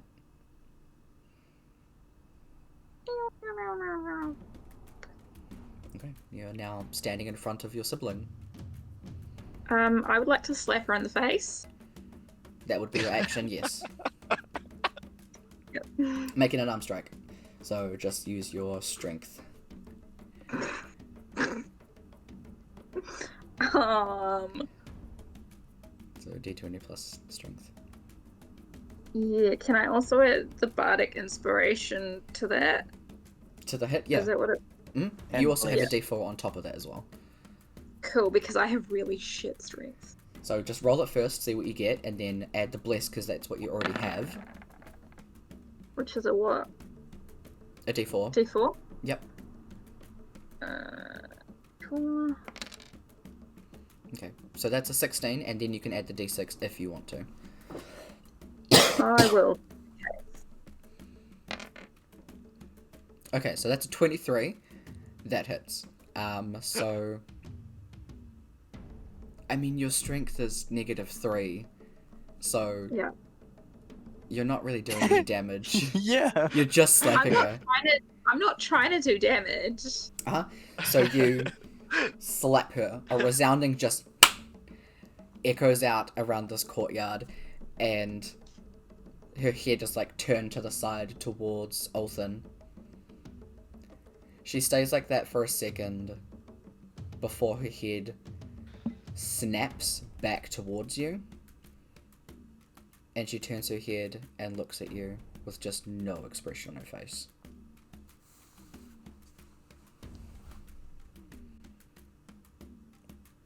Is there anything else you want to do for your turn? I'm just gonna yell at her, what the fuck? Okay. Yelling is a free action. So you can easily do that. What the fuck are you doing? What is this? What is that on you? What are those? Okay. Where have you been? Is that all for your turn after that? Yes. Kian, you up? Let's try some funky shit. Alright. I would like Cool. to cast this fecker. Okay, so for a start, I'm gonna need you to roll 2 d20s, because one is for your magic surge because you used Tides of Chaos, and the second is to see if Okay. you actually cast So that gives me back though, doesn't it? if that's what it says, I don't remember what it says. Hang on. There we go. Thank you. I was gonna try scrolling up. Yeah, you have to have a long rest. No, it's down the bottom. Yeah, you regain Any use of time this before feature. you regain the use of this. Yeah, so you have that back. Oh, yeah. Okay, so I have that back. Cool. Yep. Awesome. But I And- assume that. Oh, okay. Oh wait, no, yeah, no, never mind. I remember how that works now. Right. Yep. So that's cool. And then now I roll again Uh-huh. to see if I cast. Okay, I'm gonna use that again to re-roll that one, Okay, cool. so I can cast the spell I want to. Fuck's sake. Okay. So your DC is now up to 2 for Yeah. bar yeah. magic, and who are you aiming it at? Hellos. Fuck. Okay. It has a first level spell. Oops, nope, that's Puggle. Don't mind me, I'm just in your sheet. Oh, good. We have Thunder Wave, Catapult, and Chaos Bolt. This is fine. Alright. You aim your energy at Hellas. Which type of damage are you going to be doing? That is determined by what I roll on the damage dice. So I have to see if it hits first. Yep. So you hope for the best as you point, and luckily you seem to be casting the spell that you want. But unfortunately, it misses. All of that just a miss. Fuck. Cool. Awesome. So you can take down a... One spell slot down. Uh-huh. Is that all for your I'm turn? Yeah, I'm just gonna stay back here. Coco, alright. This is the guard's turn. The guards are going to... That one is gonna go for these two. Do. These were the bongos I was talking about! Remember I said there's a dope fucking bongo, track for initiative? That was it. Oh, yeah. So those miss, those two hit. And Giard, they have a spare, and spares do a d6 of damage. Oh wait, no, they're doing it two-handed, so it's a d8. Heck and heck. Okay. So 6 and 7. No, do not reset their thing to 6. There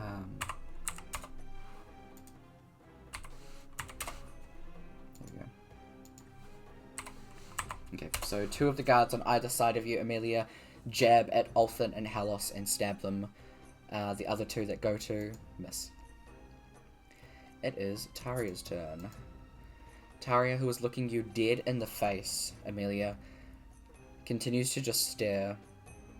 Raise her arm on the side of Olthin, and in her hand appears a sickle.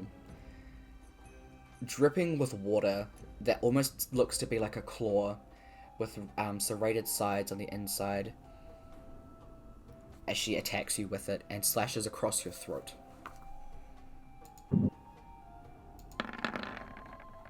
Oh, fuck. Whoops, that was not meant to be like that. You're not meant to see those. But hey, she got a crit. Always whisper rolls. Thanks. Oh, You're not meant to see what that does, but anyway. Cool.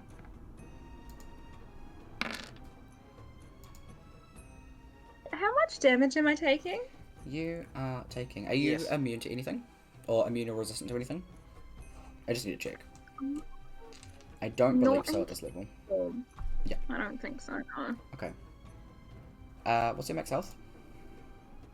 21. Okay.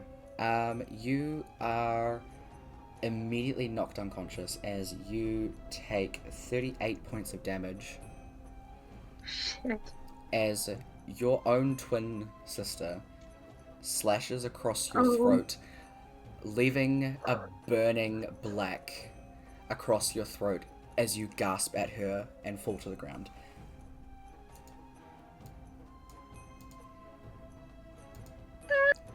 Taria then steps over your body and starts to move towards your friends, or allies. Fuck. Complete blank expression the entire time. That is her turn. It's back to the top of the round. Halos is gonna do a melee weapon attack against the 2 guards.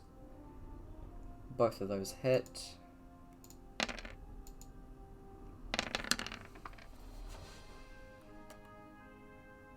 Actually, both of those hit. Jeez, fuck, okay.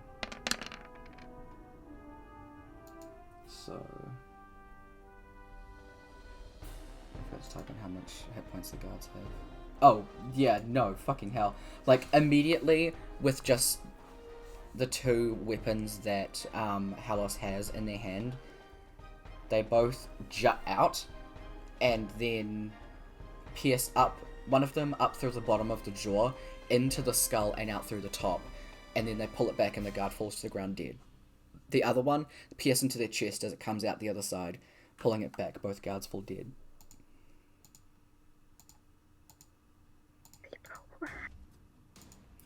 Fucking good.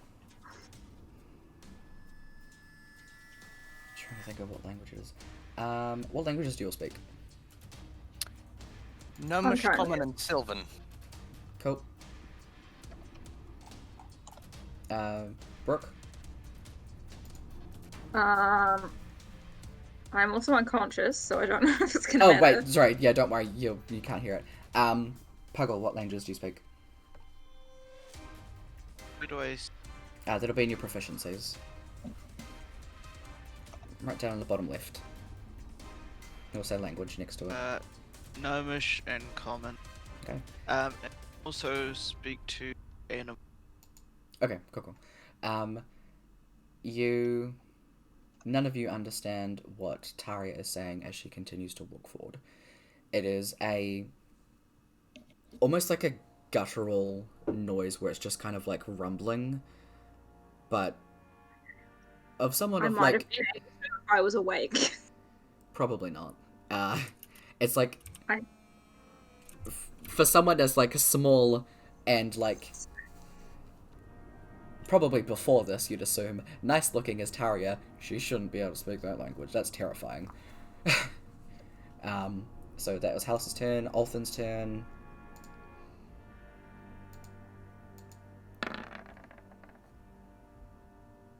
So just one of those hits. And this guard is dead. Whoop. Puggle, you're up.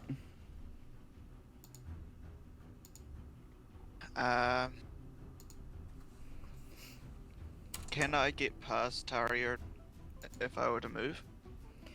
Emelia? You would have to go like this, because if you pass through the outside squares like the diagonal ones. Yeah, then she... Oh, Yeah. actually, if you go like this, then you wouldn't be leaving her area of attack, so you'd be fine. Big brain. Big brain. Okay.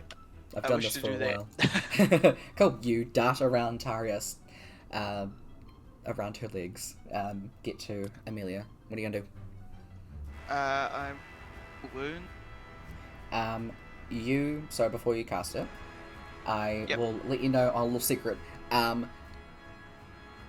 You are unsure if Cure Wounds will do enough healing for her to be awake.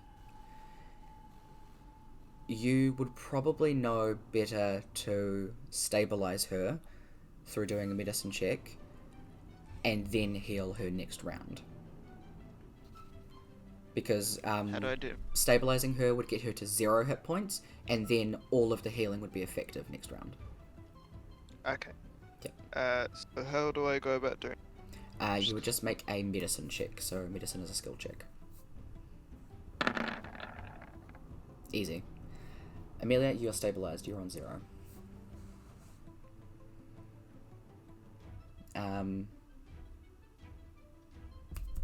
What is it?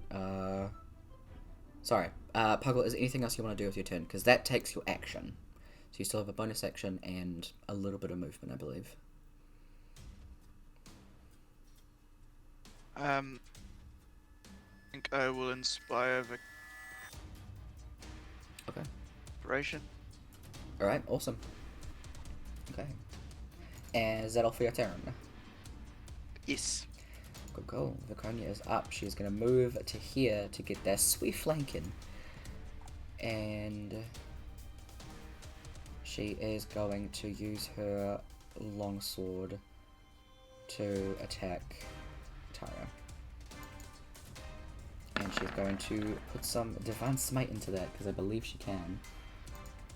The issues. And she definitely hits with that. So she's spending her other spell slot to do an extra 2d8 of damage.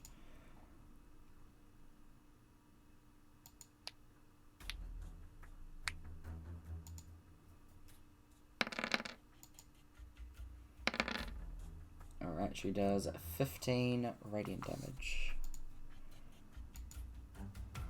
Oh, sorry, she does 10 radiant and 5 slashing, but 15 all up anyway. As I quickly check a thing. Cool, this one. Make sure I'm not taking it off Puggle's health. Puggle, you suddenly lose 15 hit points. No. That is all for Viconia's turn. Emelia, you are stable but unconscious. Unfortunately, that's all you can do, is just lay there. Kian, you're up. Right. I'm moving here. Okay. I will then use my bonus action. My bonus action The bonus. to flexible casting. So I'll expend 2 sorcery points and get back a spell slot. Okay. Right. And then I'll say, "Not the freaking cat, you bitch!" And then I'll try cast Chaos Bolt at her again. Alright. So D20. Oh shit, hang on. Uh-huh. That one first. There we go. Hold on. Fucking read the thing, Tyler. Okay. Sneak.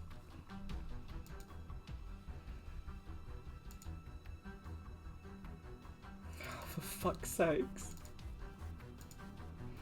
God, this is so much fun. Anyway. So, you extend your hand to cast Chaos Bolt. Instead, you feel a rumbling crackling energy from your glove as you try and hold your hand back and scream, "No, wait!" As you instead cast Thunderwave. Oh shit. Fecker. Based on, directly on Taria, so a 15-foot cube from her. Is it? I thought it's just a 15-foot cube out from me. As in, like... It is from 'Cause it's Self, like my the- bad. I forgot that. I was like, hold on, how the fuck does this spell work again? Okay, so, from you then, it luckily hits no one. You're so lucky. So, yeah. You instead cast Thunderwave as the damage goes out, unfortunately to no one. Yeah. And for the hell of it, can I get another d20 roll? Yeah. That's fun. Alright, you're fine, don't worry about it. Okay. Is that all for your turn? Do you want to do any more movement? Where was I? I was there, wasn't I? No, I'll stay there. Alright, cool. There is one guard left as he starts to pull out a piece of copper wire and start yelling into it saying, "We need more backup! Hurry, these things are insane!" And then goes for a attack. Misses. It is Taria's turn. Taria's gonna attack Viconia with the same weapon. That definitely hits. Viconia takes... Viconia as well is knocked out. As she then turns around slowly towards you, Puggle. Oh god. She just stands there. That's all she can do for her turn. Back to the top of the round. Halos is just going to keep going forward.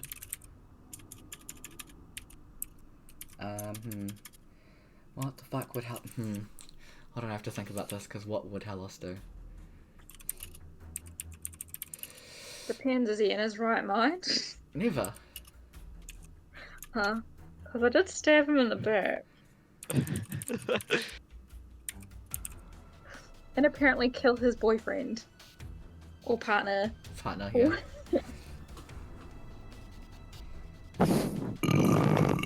Oh my god. But at the same time you did that, someone was moving, so it was just rustling wind followed by a big burp. That was amazing.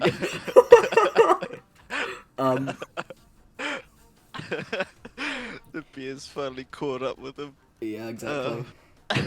That's a lot of noise for a gnome. Yeah. So Halos is going to walk up to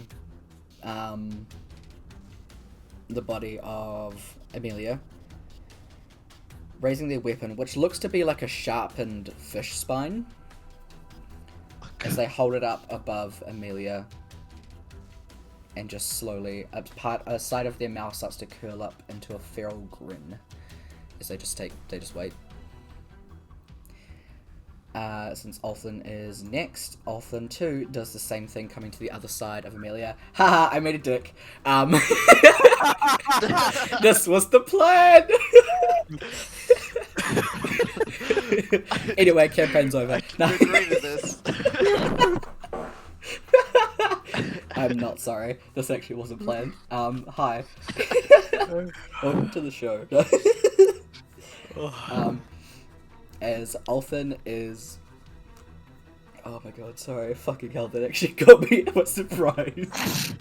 I'm a child, I make dick jokes, they're the fucking funniest. And Althan, who seems to be holding a, oh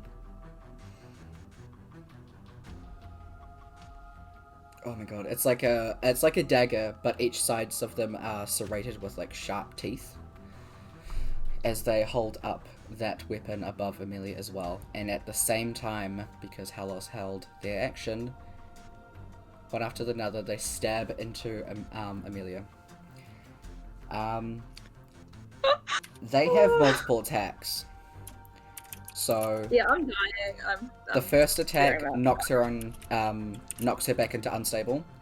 The second attack from Hellas loses 2 death saves, and then the first attack from Althen kills her. The second attack from Althen is just another blow.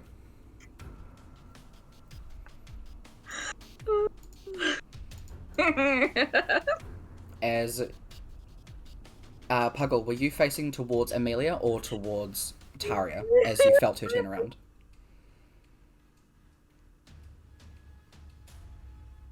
Just, I was trying to heal her, so I guess, in all honesty, I would have been facing. You'd be facing her? Yeah, okay. You see this happen as you call out and try to stop them. As you do, you see both of the weapons plunge into her and her body fall limper, start to lose colour. From behind you, you feel hands on your shoulders that snake around, and almost like in if it was any other person that you knew, it might have been comforting. But because it's this crazy bitch chick who you have no idea, it's creepy and just terrifying. As in your ear, you don't know what she says, but in a deep rumbling voice that you can even feel it as her arms are like on your shoulders. And she begins to like laugh a little bit before her hands leave and the two remove their weapons from Emelia. I'm gonna laugh if they just fuck off right now. Puggle, it is now your turn.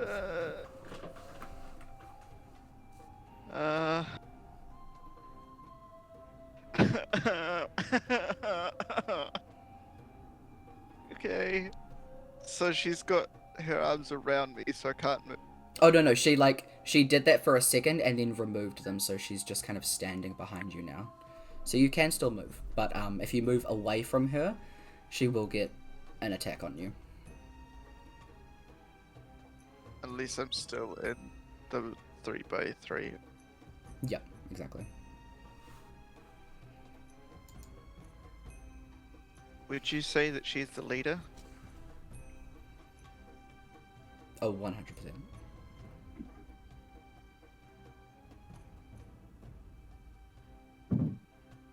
Move here. Mhm. Cast this. Okay. So that is a blah blah blah blah blah blah blah. So I'm trying to find out which one it is. It is a wisdom saving throw. Target has advantage on the saving throw if it's triggered by damage. Can make another wisdom saving throw. Cool, don't worry. So it's just one for now. Wisdom saving throw. Just that roll alone was higher than the DC, so she succeeds. You think for a second that it worked as the smile begins to curl up on her face and she does start to like giggle a little bit, but it's not the same.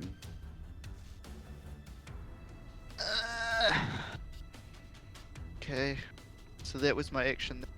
Yep. Okay. Bardic Inspiration. To who? Kian? Yeah. Okay. Kian, you have a d6. Okay. That is the end of your turn. Vaconia is making a death saving throw, which I make because of a new rule we implemented. Tyler, can you also check your Discord? Yes, my bad. There we go.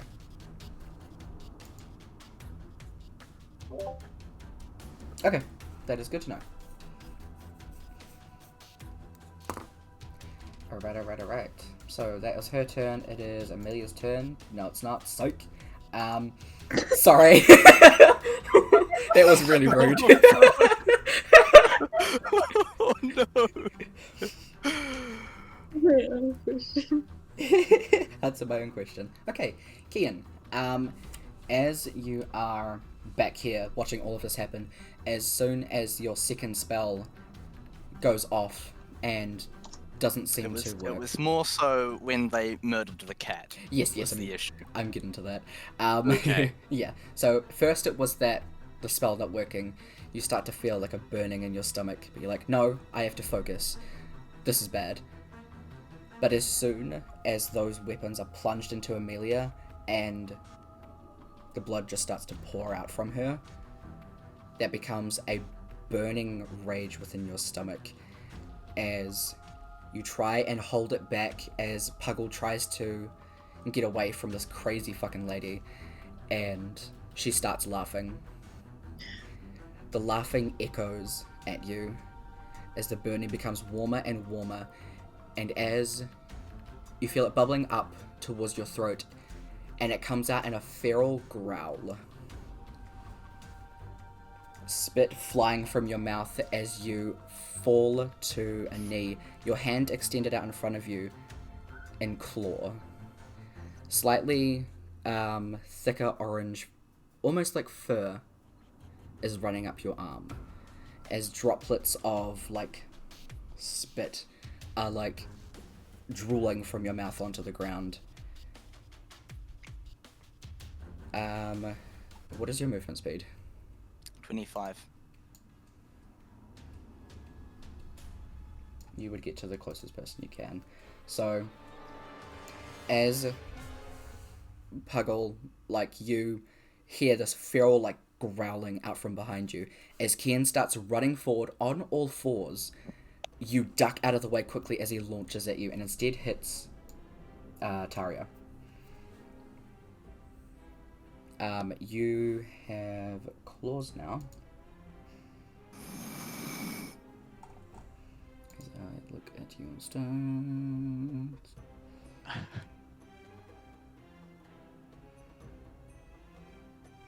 I'm just gonna say...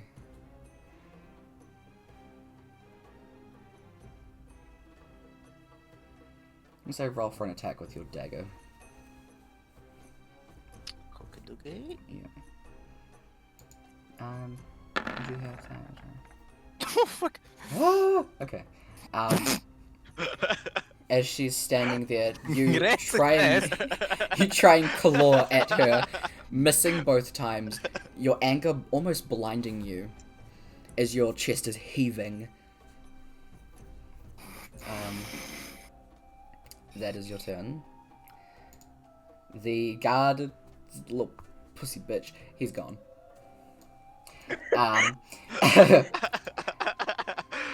Taria looks at the two gnomes. Yeah. Taria looks at the two gnomes that are left there.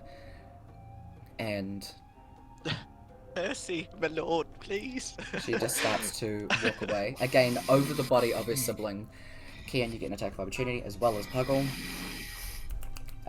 Use your dagger again. Puggle, use whatever melee weapon you have. And I will add my bardic inspiration. At 8. Aye. 18 hits.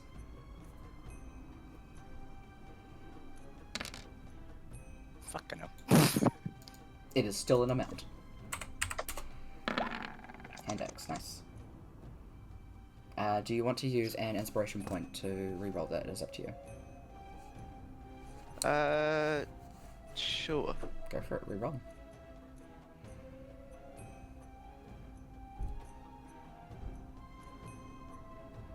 So just click on hand axe again. Dope. Oh, I'm so sorry. Unfortunately, you miss Puggle. As you go and try and hit with your hand axe, at the same time that Kian goes to like lash out, you like kind of get taken aback for a second as Kian like growls, and you're also like, oh god, for a second. As she stands next to those to Althan and Halos, she turns and faces you, putting her hands on both of the shoulders of the two people. Looks down at the body of her sibling, and then back up at the two of you.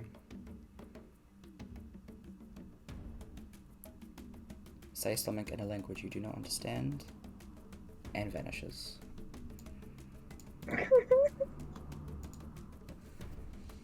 So, I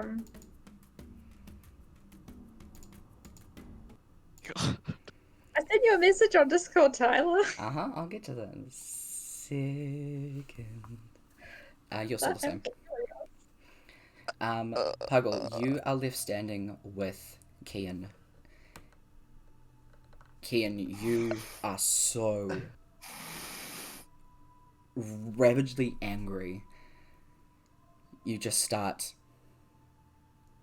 It would almost be like howling, and start just punching the ground in front of you.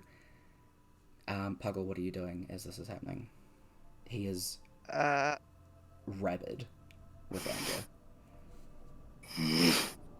Could I do this to calm him down? I mean, you would technically count as an animal, but... It was optimistic.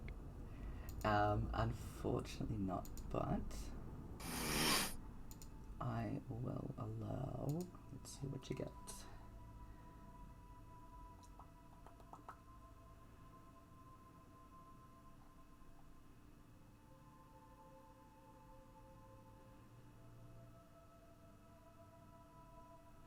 I will allow you to make a persuasion as you are trying to calm Kian down.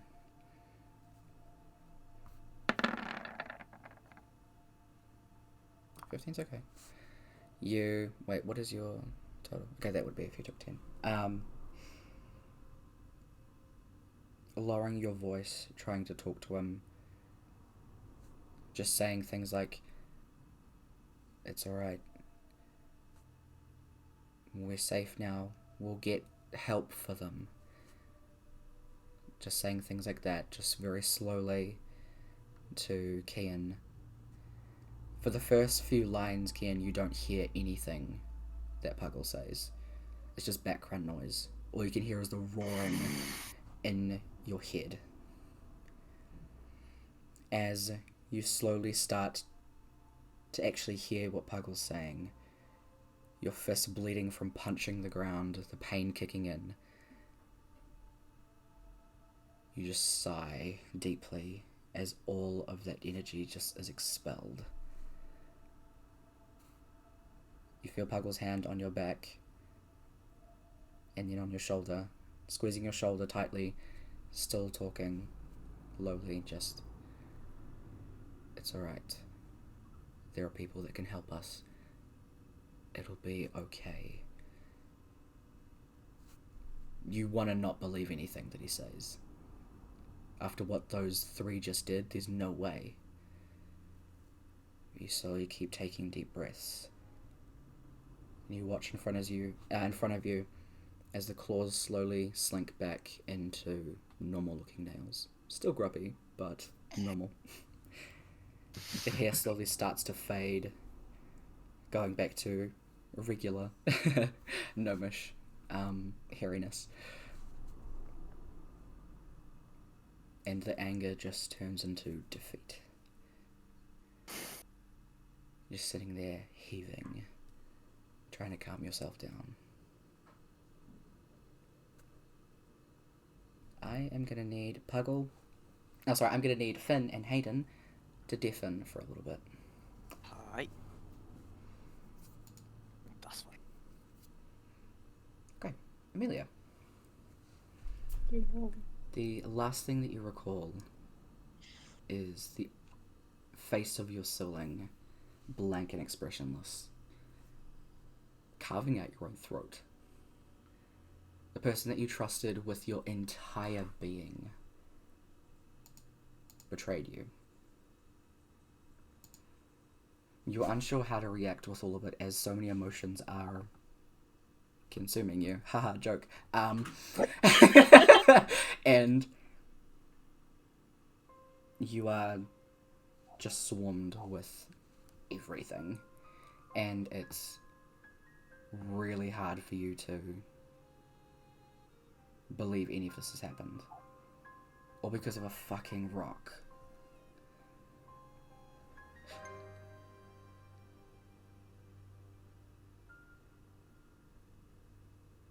where you were laying, you were on a kind of rock, like fountain thing, but the water on it had dissipated. So the ground beneath you was still kind of cold anyway. But the air around you feels colder as you sit up.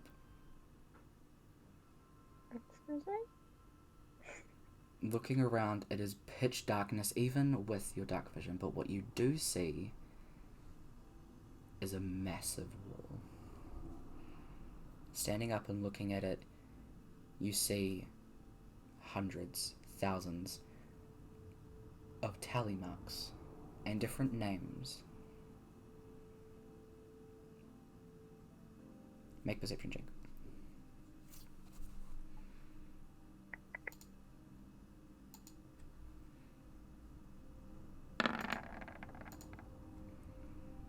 Nice. With that, Not 20. yeah, woo!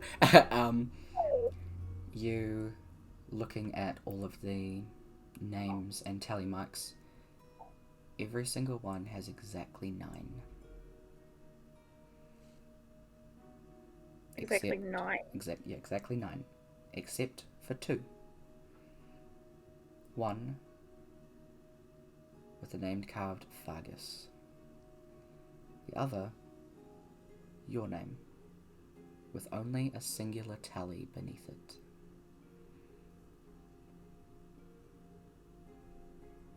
You put your hand on where your name is in the singular tally as you run your finger through the indent. You can feel something behind you. A giant presence. Not talking, but making low, guttural noises.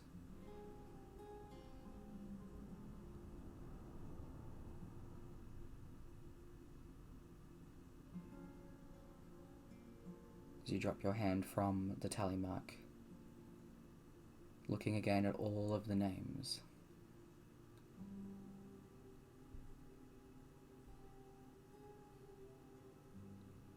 You close your eyes and think of your sibling again. How you would do anything to get her back to who you knew that she was.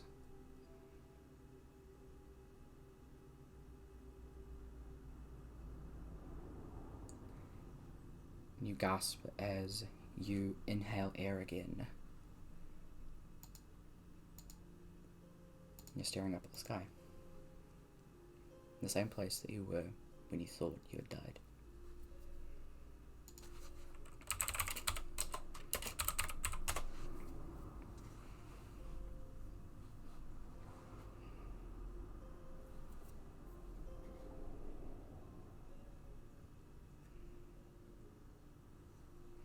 Just wait for Finn to get back before I start.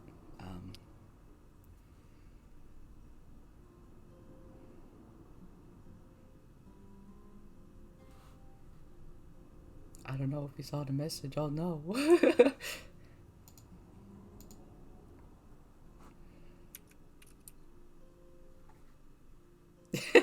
Good timing. We are nearly done though. So, do that.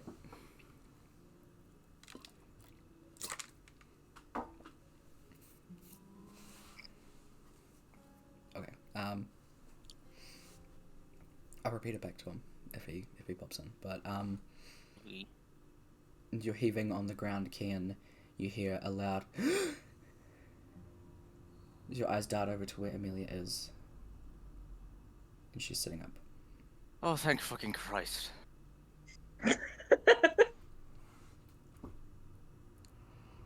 I still need a fucking drink, though. Just because Finn's not here, I'm just gonna rogue him for a sec. Oh, hi. Good timing. Hello. It's okay. So, as Kian is, like, on the ground, you hear a gasp from Emelia as you both look over, and she is sitting up. Thank fuck. Yep. You still have... Mr. Pratt. Mm-hmm. Your flask, please. Sure. Thank you. Take a swig and then hand it over. Nice. You still have the body of Laconia next to you as well. She Uh, did. How long would it have been? Give me 1 second. Yeah. Can you fix the scary one? Sure. She is stabilized. I forgot to keep rolling for her, so you can just do healing on her. Like, you check her Okay, pulse and I'd she's like- still breathing. So she's still there, but she just sustained a lot of damage. So, So I can cure wounds. absolutely. I wish. So click it on the Do core I sheet. still have like a cut mark on my neck though? On your neck. Didn't she slice my neck? Oh, you would still have like a mark on your neck. Yeah, from Gonna get when some she did sword that. scars. Mm-hmm. I'll sit cross-legged and curl Do I Barty cast up in it my lap. Mm-hmm. Cool. At level 2 or level? That is up to you if you have a level 2 spell slot, but I don't think you do, so just level 1. Okay, she gets 6 healing. That is enough for her to be awake. So you lay your hands on her shoulders and she imbue your magic healing as she slowly opens her eyes and sits up.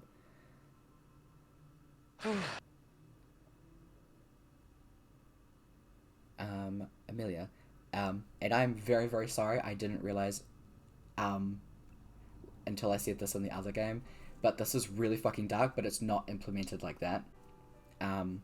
So just a heads up. Amelia, as you look at yourself, you notice that there is a tally mark on your wrist. Oh, yeah. Yeah, there's just a line on your wrist. Yeah, I realized how dark that was when I said it, and I was like, oh god! Not implemented like that, please. But yeah, that is on your wrist now. So you guys are all now sitting up. Amelia, you are on 1 hit point, by the way. I can play song. Song of Rest? Yeah, you can. As you... what instrument would you be playing? Full bagpipe moment, no. Yeah, go on. Bring out the big guns. Yeah. You pull out your I mean, bagpipes. Sorry, They're a very somber instrument. that is very true. You pull out your bagpipes and start playing as the party just sits there. Amelia, eventually you come over and sit back to back with Viconia.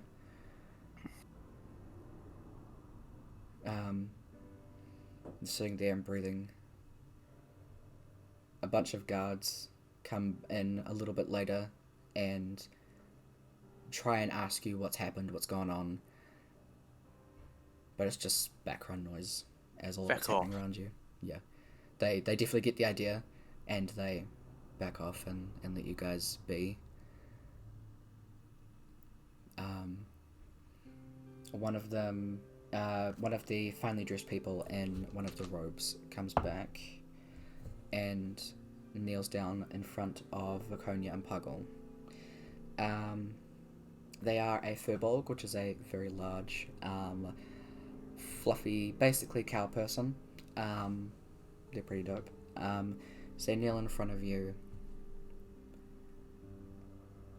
I am unsure of what just happened, but whatever has happened, why don't we get you inside? Some proper healing, and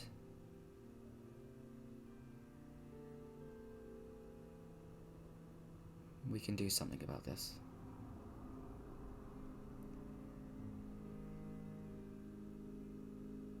Thank you, very tall lady. You're more help than the feckers at the school were. He stands back up. Useless bastard.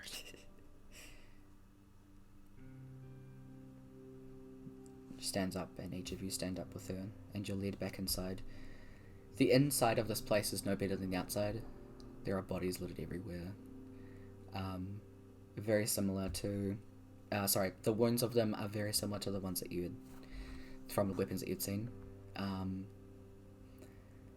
Slowly walking in, you go into a small, like, it's a decently sized box, and then the Furbolg, like, raises their hand, and the box goes up. Wow, technology. And you get to another room, and you're welcomed in and sat down as a couple of other people in robes come up to you and offer you healing. You guys were sitting there taking your short rest, so you've had a short rest. And then they basically just let you sit there, and whenever someone comes up to the Furbolg and like you can hear them saying like, do we ask questions now?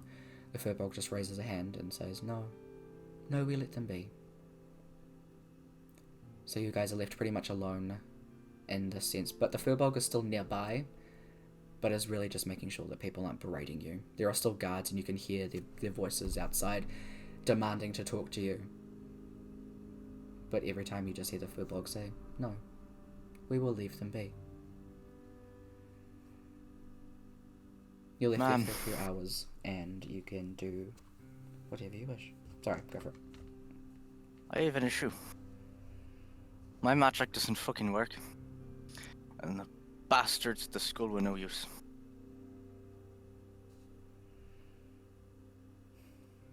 Can I get up and go over to the Furbolg?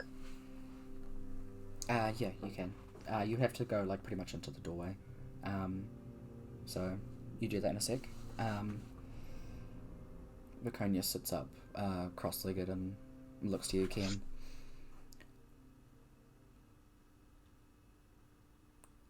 We'll be able to find someone that'll be able to help.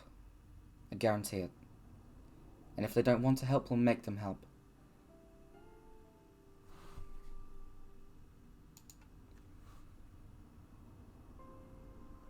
If this is what you're meant to be doing, wrong voice. If this is what you're meant to be doing, then you'll do it. We'll make sure of it.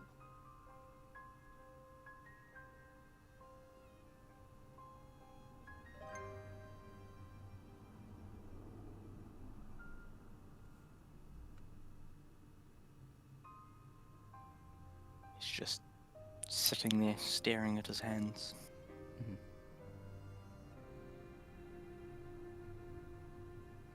And so that's when, Emelia, you get up and go to the Furbolg. Opening the door a little bit, they turn and look at you. They just give you a warm smile, and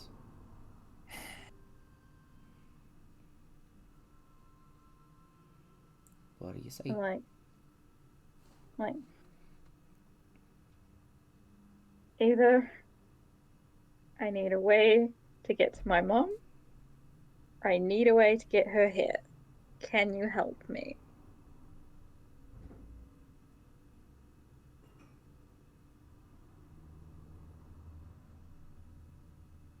I will see what we can do. Can I take off like the necklace and just like give it to them and be like, here you go? Which necklace is this? It's the signet ring. Ah, yes. Cool. So it has the family crest on it. Yes, good. She takes it and looks at it for a second. This you wouldn't need insight to see this, but kind of gives you a, oh, okay, before like, I will see what I can do. I'll get this back to you. Thank you. And I just go sit down. Yep. I still have your flask, by the way, Puggle. Yeah. There's just run it empty. Can I take that on the way back? Steadily sipping at it. Yep. I'm keeping an eye on it. Mm-hmm. Can I take it out of Kian's hands and just have a drink and then give it back? You certainly You've can. earned it. Yeah. Cool. You do that, and you guys are pretty much sitting here doing your thing for the rest of probably for the rest of this time. It was still relatively early, so it'll be like early afternoon before the Furbolg comes back. Okay. the furball coming back and knocking on the door lightly before coming in, handing the signet ring back to you. We were able to get in contact with one of the siblings. Not exactly your parents.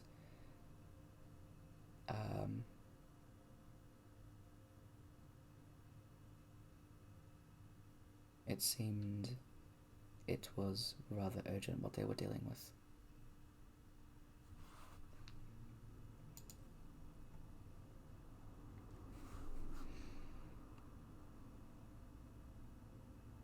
But your siblings said that they would either take the next trip to here or demand that you be able to go back to where they are. We do have a... Actually, let me double check that before I say it. Fucking continent, are you on?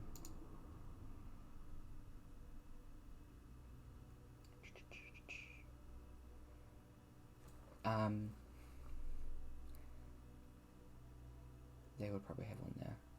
We do have a circle available here that we can send you to Murstone with.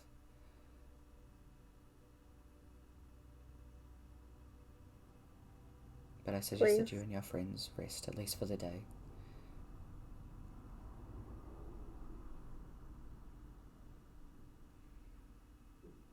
Well, where we're going, they'll probably want to be rested. Okay.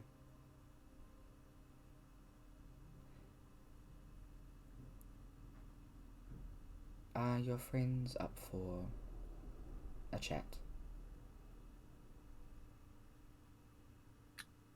Yes, sure. Okay. The furball comes in and gonna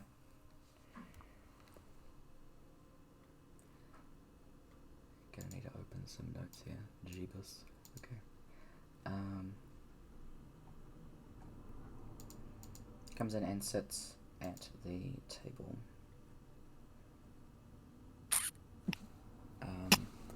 Facing all of you guys, and then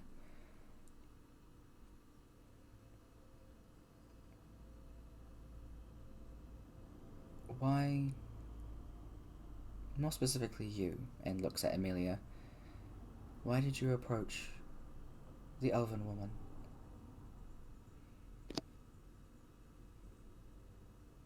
She's my twin sister.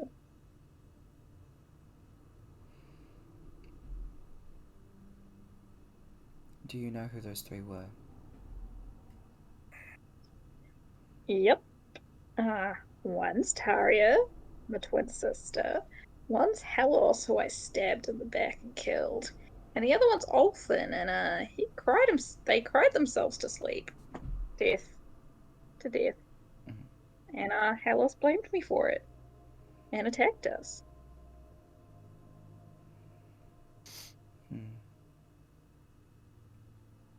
We just found each other on a beach a couple of days ago.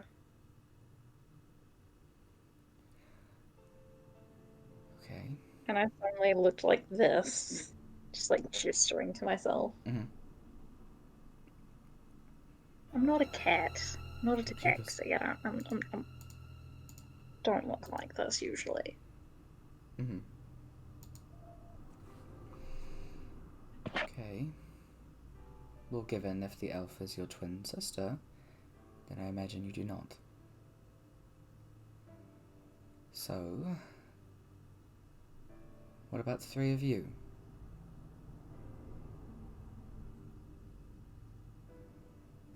What about?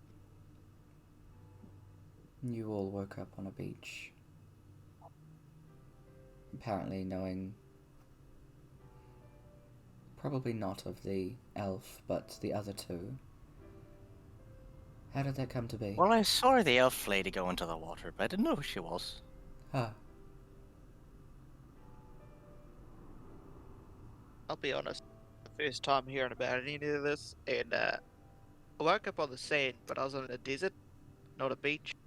And I've been carried there, and I don't really know what's going on still. I'm just here for the ride, to be in need of some kind of help.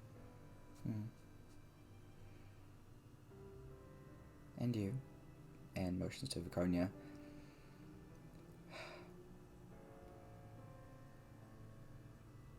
I realise that these two voices are exactly the same. Fuck.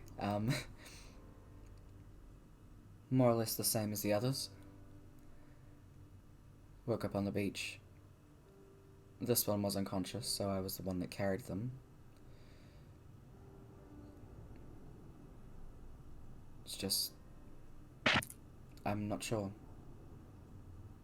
We all just ended up on the beach, and with those other people...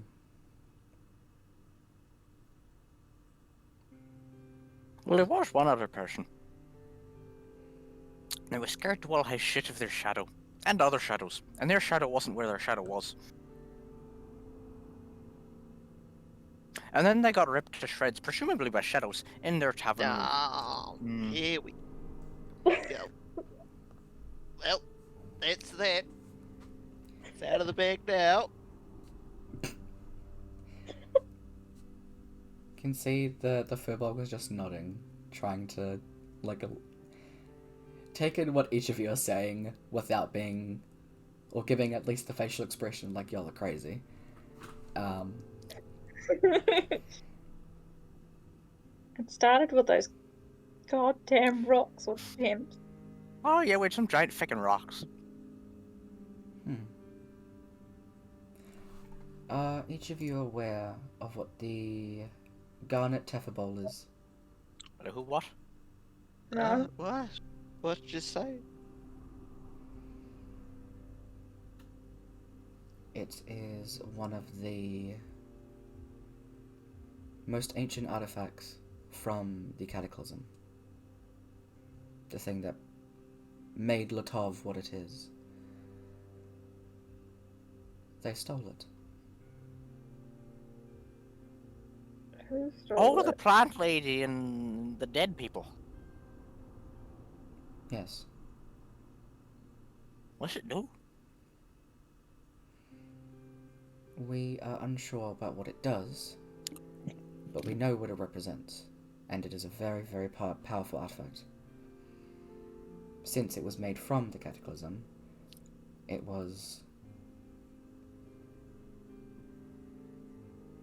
a part of one of the Deva that died in the battle.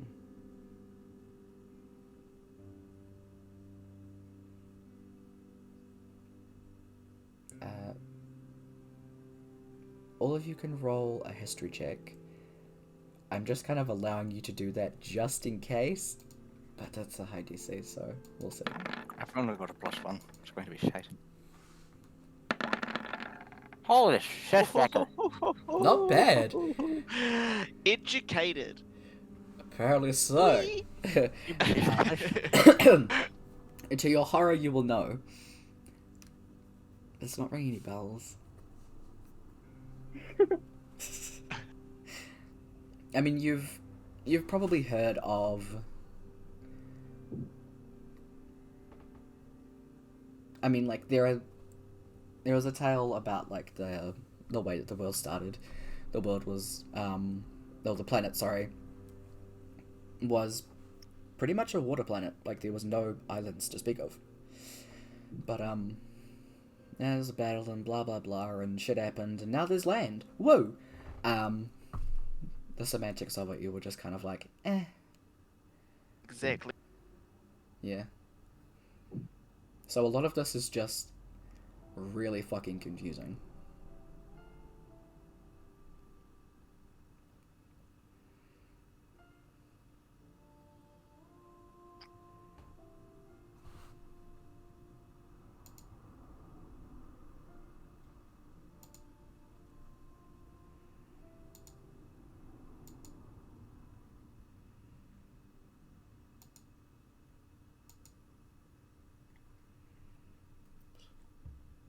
Maybe that starts to work. Okay. But yeah. That's all that she really says to you guys at the moment. She can tell that you guys are very confused. Excuse me.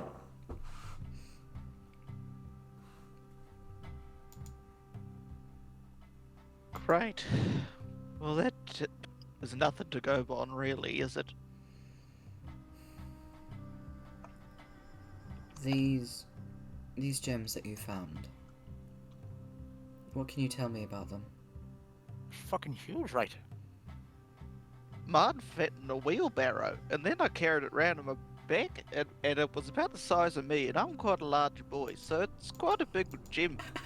And it was blue, and it had waves in it, and made me very dizzy, and it wasn't like it was like being on a boat. But yeah, I think I lost that in the ocean. That's me. I had like And- half of one, and even then it was still freaking big. And like, it was like, I had a note about it, but I didn't know where the note came from. But I wrote it, clearly, it was my handwriting. But it was buried in my backyard. And it's like big half, I was like broken a bit. So it was like half a rock. But it was clear and it had like pink flower bits in it. I threw it off a cliff. Because it flooded my house with salt water. And then it came back again. And then I fell in the water off a boat. Okay. That And that's part about I it. can agree with. Yeah, that last bit I relate to. You know, the whole boat falling off scenario. Never. I took mine to the league in Mestone. Huh.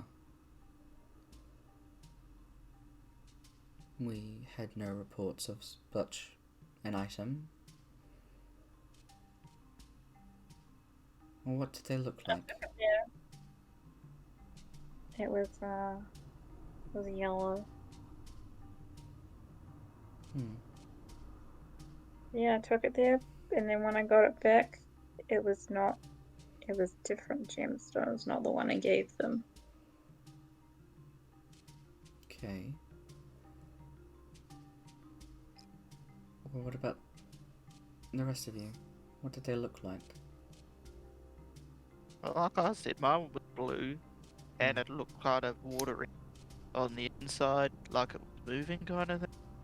I didn't really like looking at it all that much because it kind of freaked me out, and I tried to take it up to a temple. Thought that might be the right thing to do, but I don't know. I'm just going for a wander.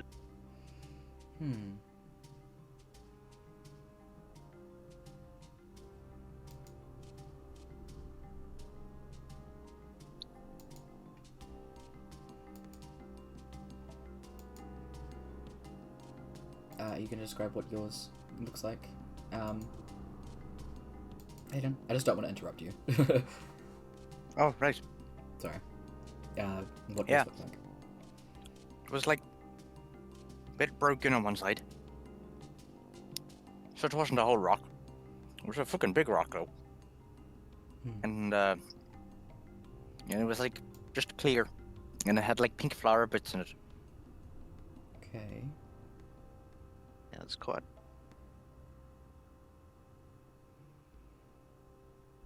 One of the dead people of the other had oh shit. One of the dead people had the other half of it. Can't remember who it was. But it was one of them.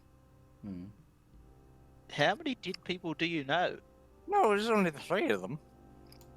There was two spooky fuckers that was with the plant lady. And there's the one that was scared to shit of all the shadows. I mean, there was another dead person, but you probably don't want to talk about that. What have I got myself into? The Furbolg looks at Viconia, and Viconia like looks up at the Furbolg, but then eyes like dart away, like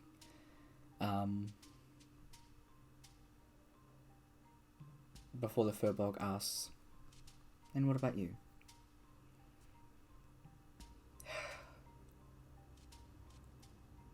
The one that I found was red one. Was like a crimsony color, like burning embers in it. And I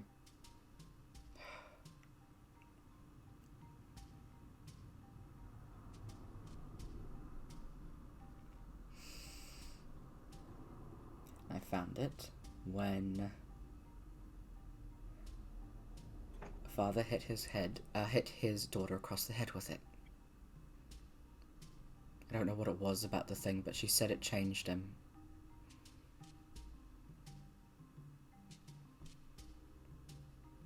And then, like the rest of them said,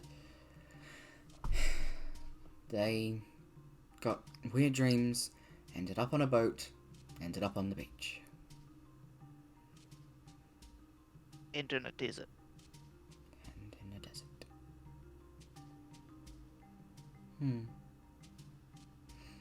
If a book stands up for a second and says something to somebody outside before a little bit later someone comes back in with a big book. The Furbolg walks back around to the desk and drops it onto the table. It's a fucking hefty book, and as it like thuds onto the table, she opens it up. Shit, that's a chunky figure. Thank you.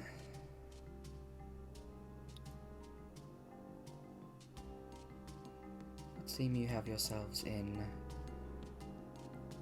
quite the situation. You ready for a history lesson? Alright. And that history lesson will happen next week.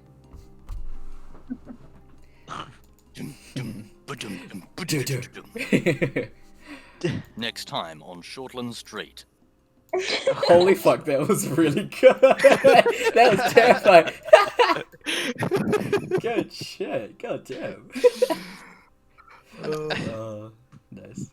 But yeah, a bit of a heavy one. But ta-da! I swear I don't kill my players unless it's for plot. Anyway. But yeah, that happened. Surmise it how you will. And next session, strap in, because you're gonna get some lore.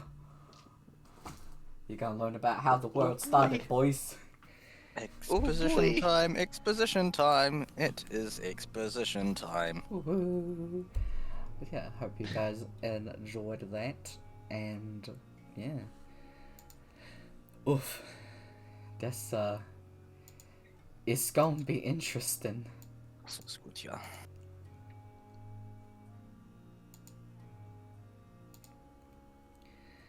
But yeah, you guys have had a short rest. So you'll be able to roll your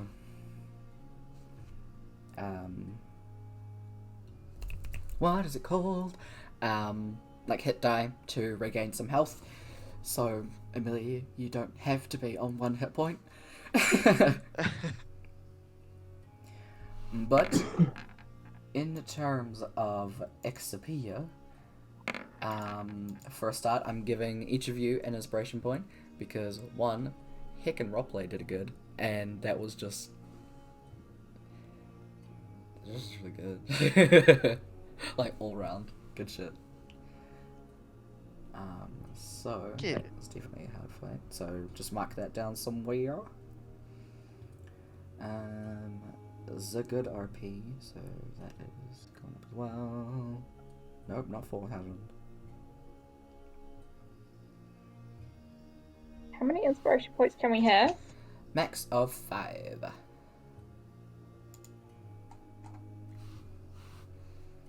So I'm just checking what the next level up is. Level 3 is 900. And would you look at that? You guys are level 3. Your total XP now is 940. So, I'll get you guys to do your level up now. Not the whole level up, sorry. Just roll for your hit dice now. Just so that's on stream, and then we'll wrap it up.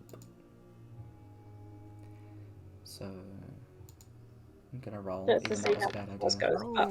Yes! Well, shit. Oh, fuck. Ah, fuck. 7? Oh, damn. That's good. It's okay, if I hide at the back, no one can hit me. True.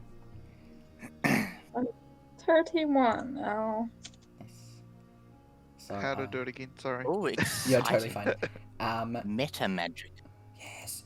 So at the top of your sheet there'll be an XP button, experience points, and just put 940 in there, and it'll come up with a little button next to it. Click on that. I was actually meant to show you how to do the level up properly, but I'm a fool and didn't. So roll for HP. Yes. You don't have to. You can take average. Yours is a D8, so your average is 5. You re-roll it if you get a 1, but you can't re-roll it if you get a 2. So it is risky. It is up to you. But who knows? You could get an 8.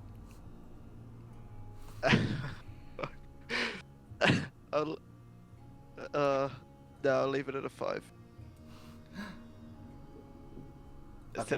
Yeah, that's totally fine. You can do that. Nice.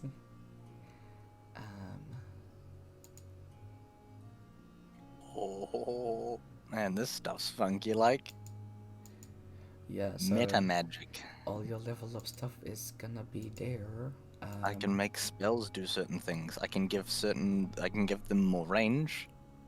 I can give people disadvantage on spells that have DCs. It's funky stuff.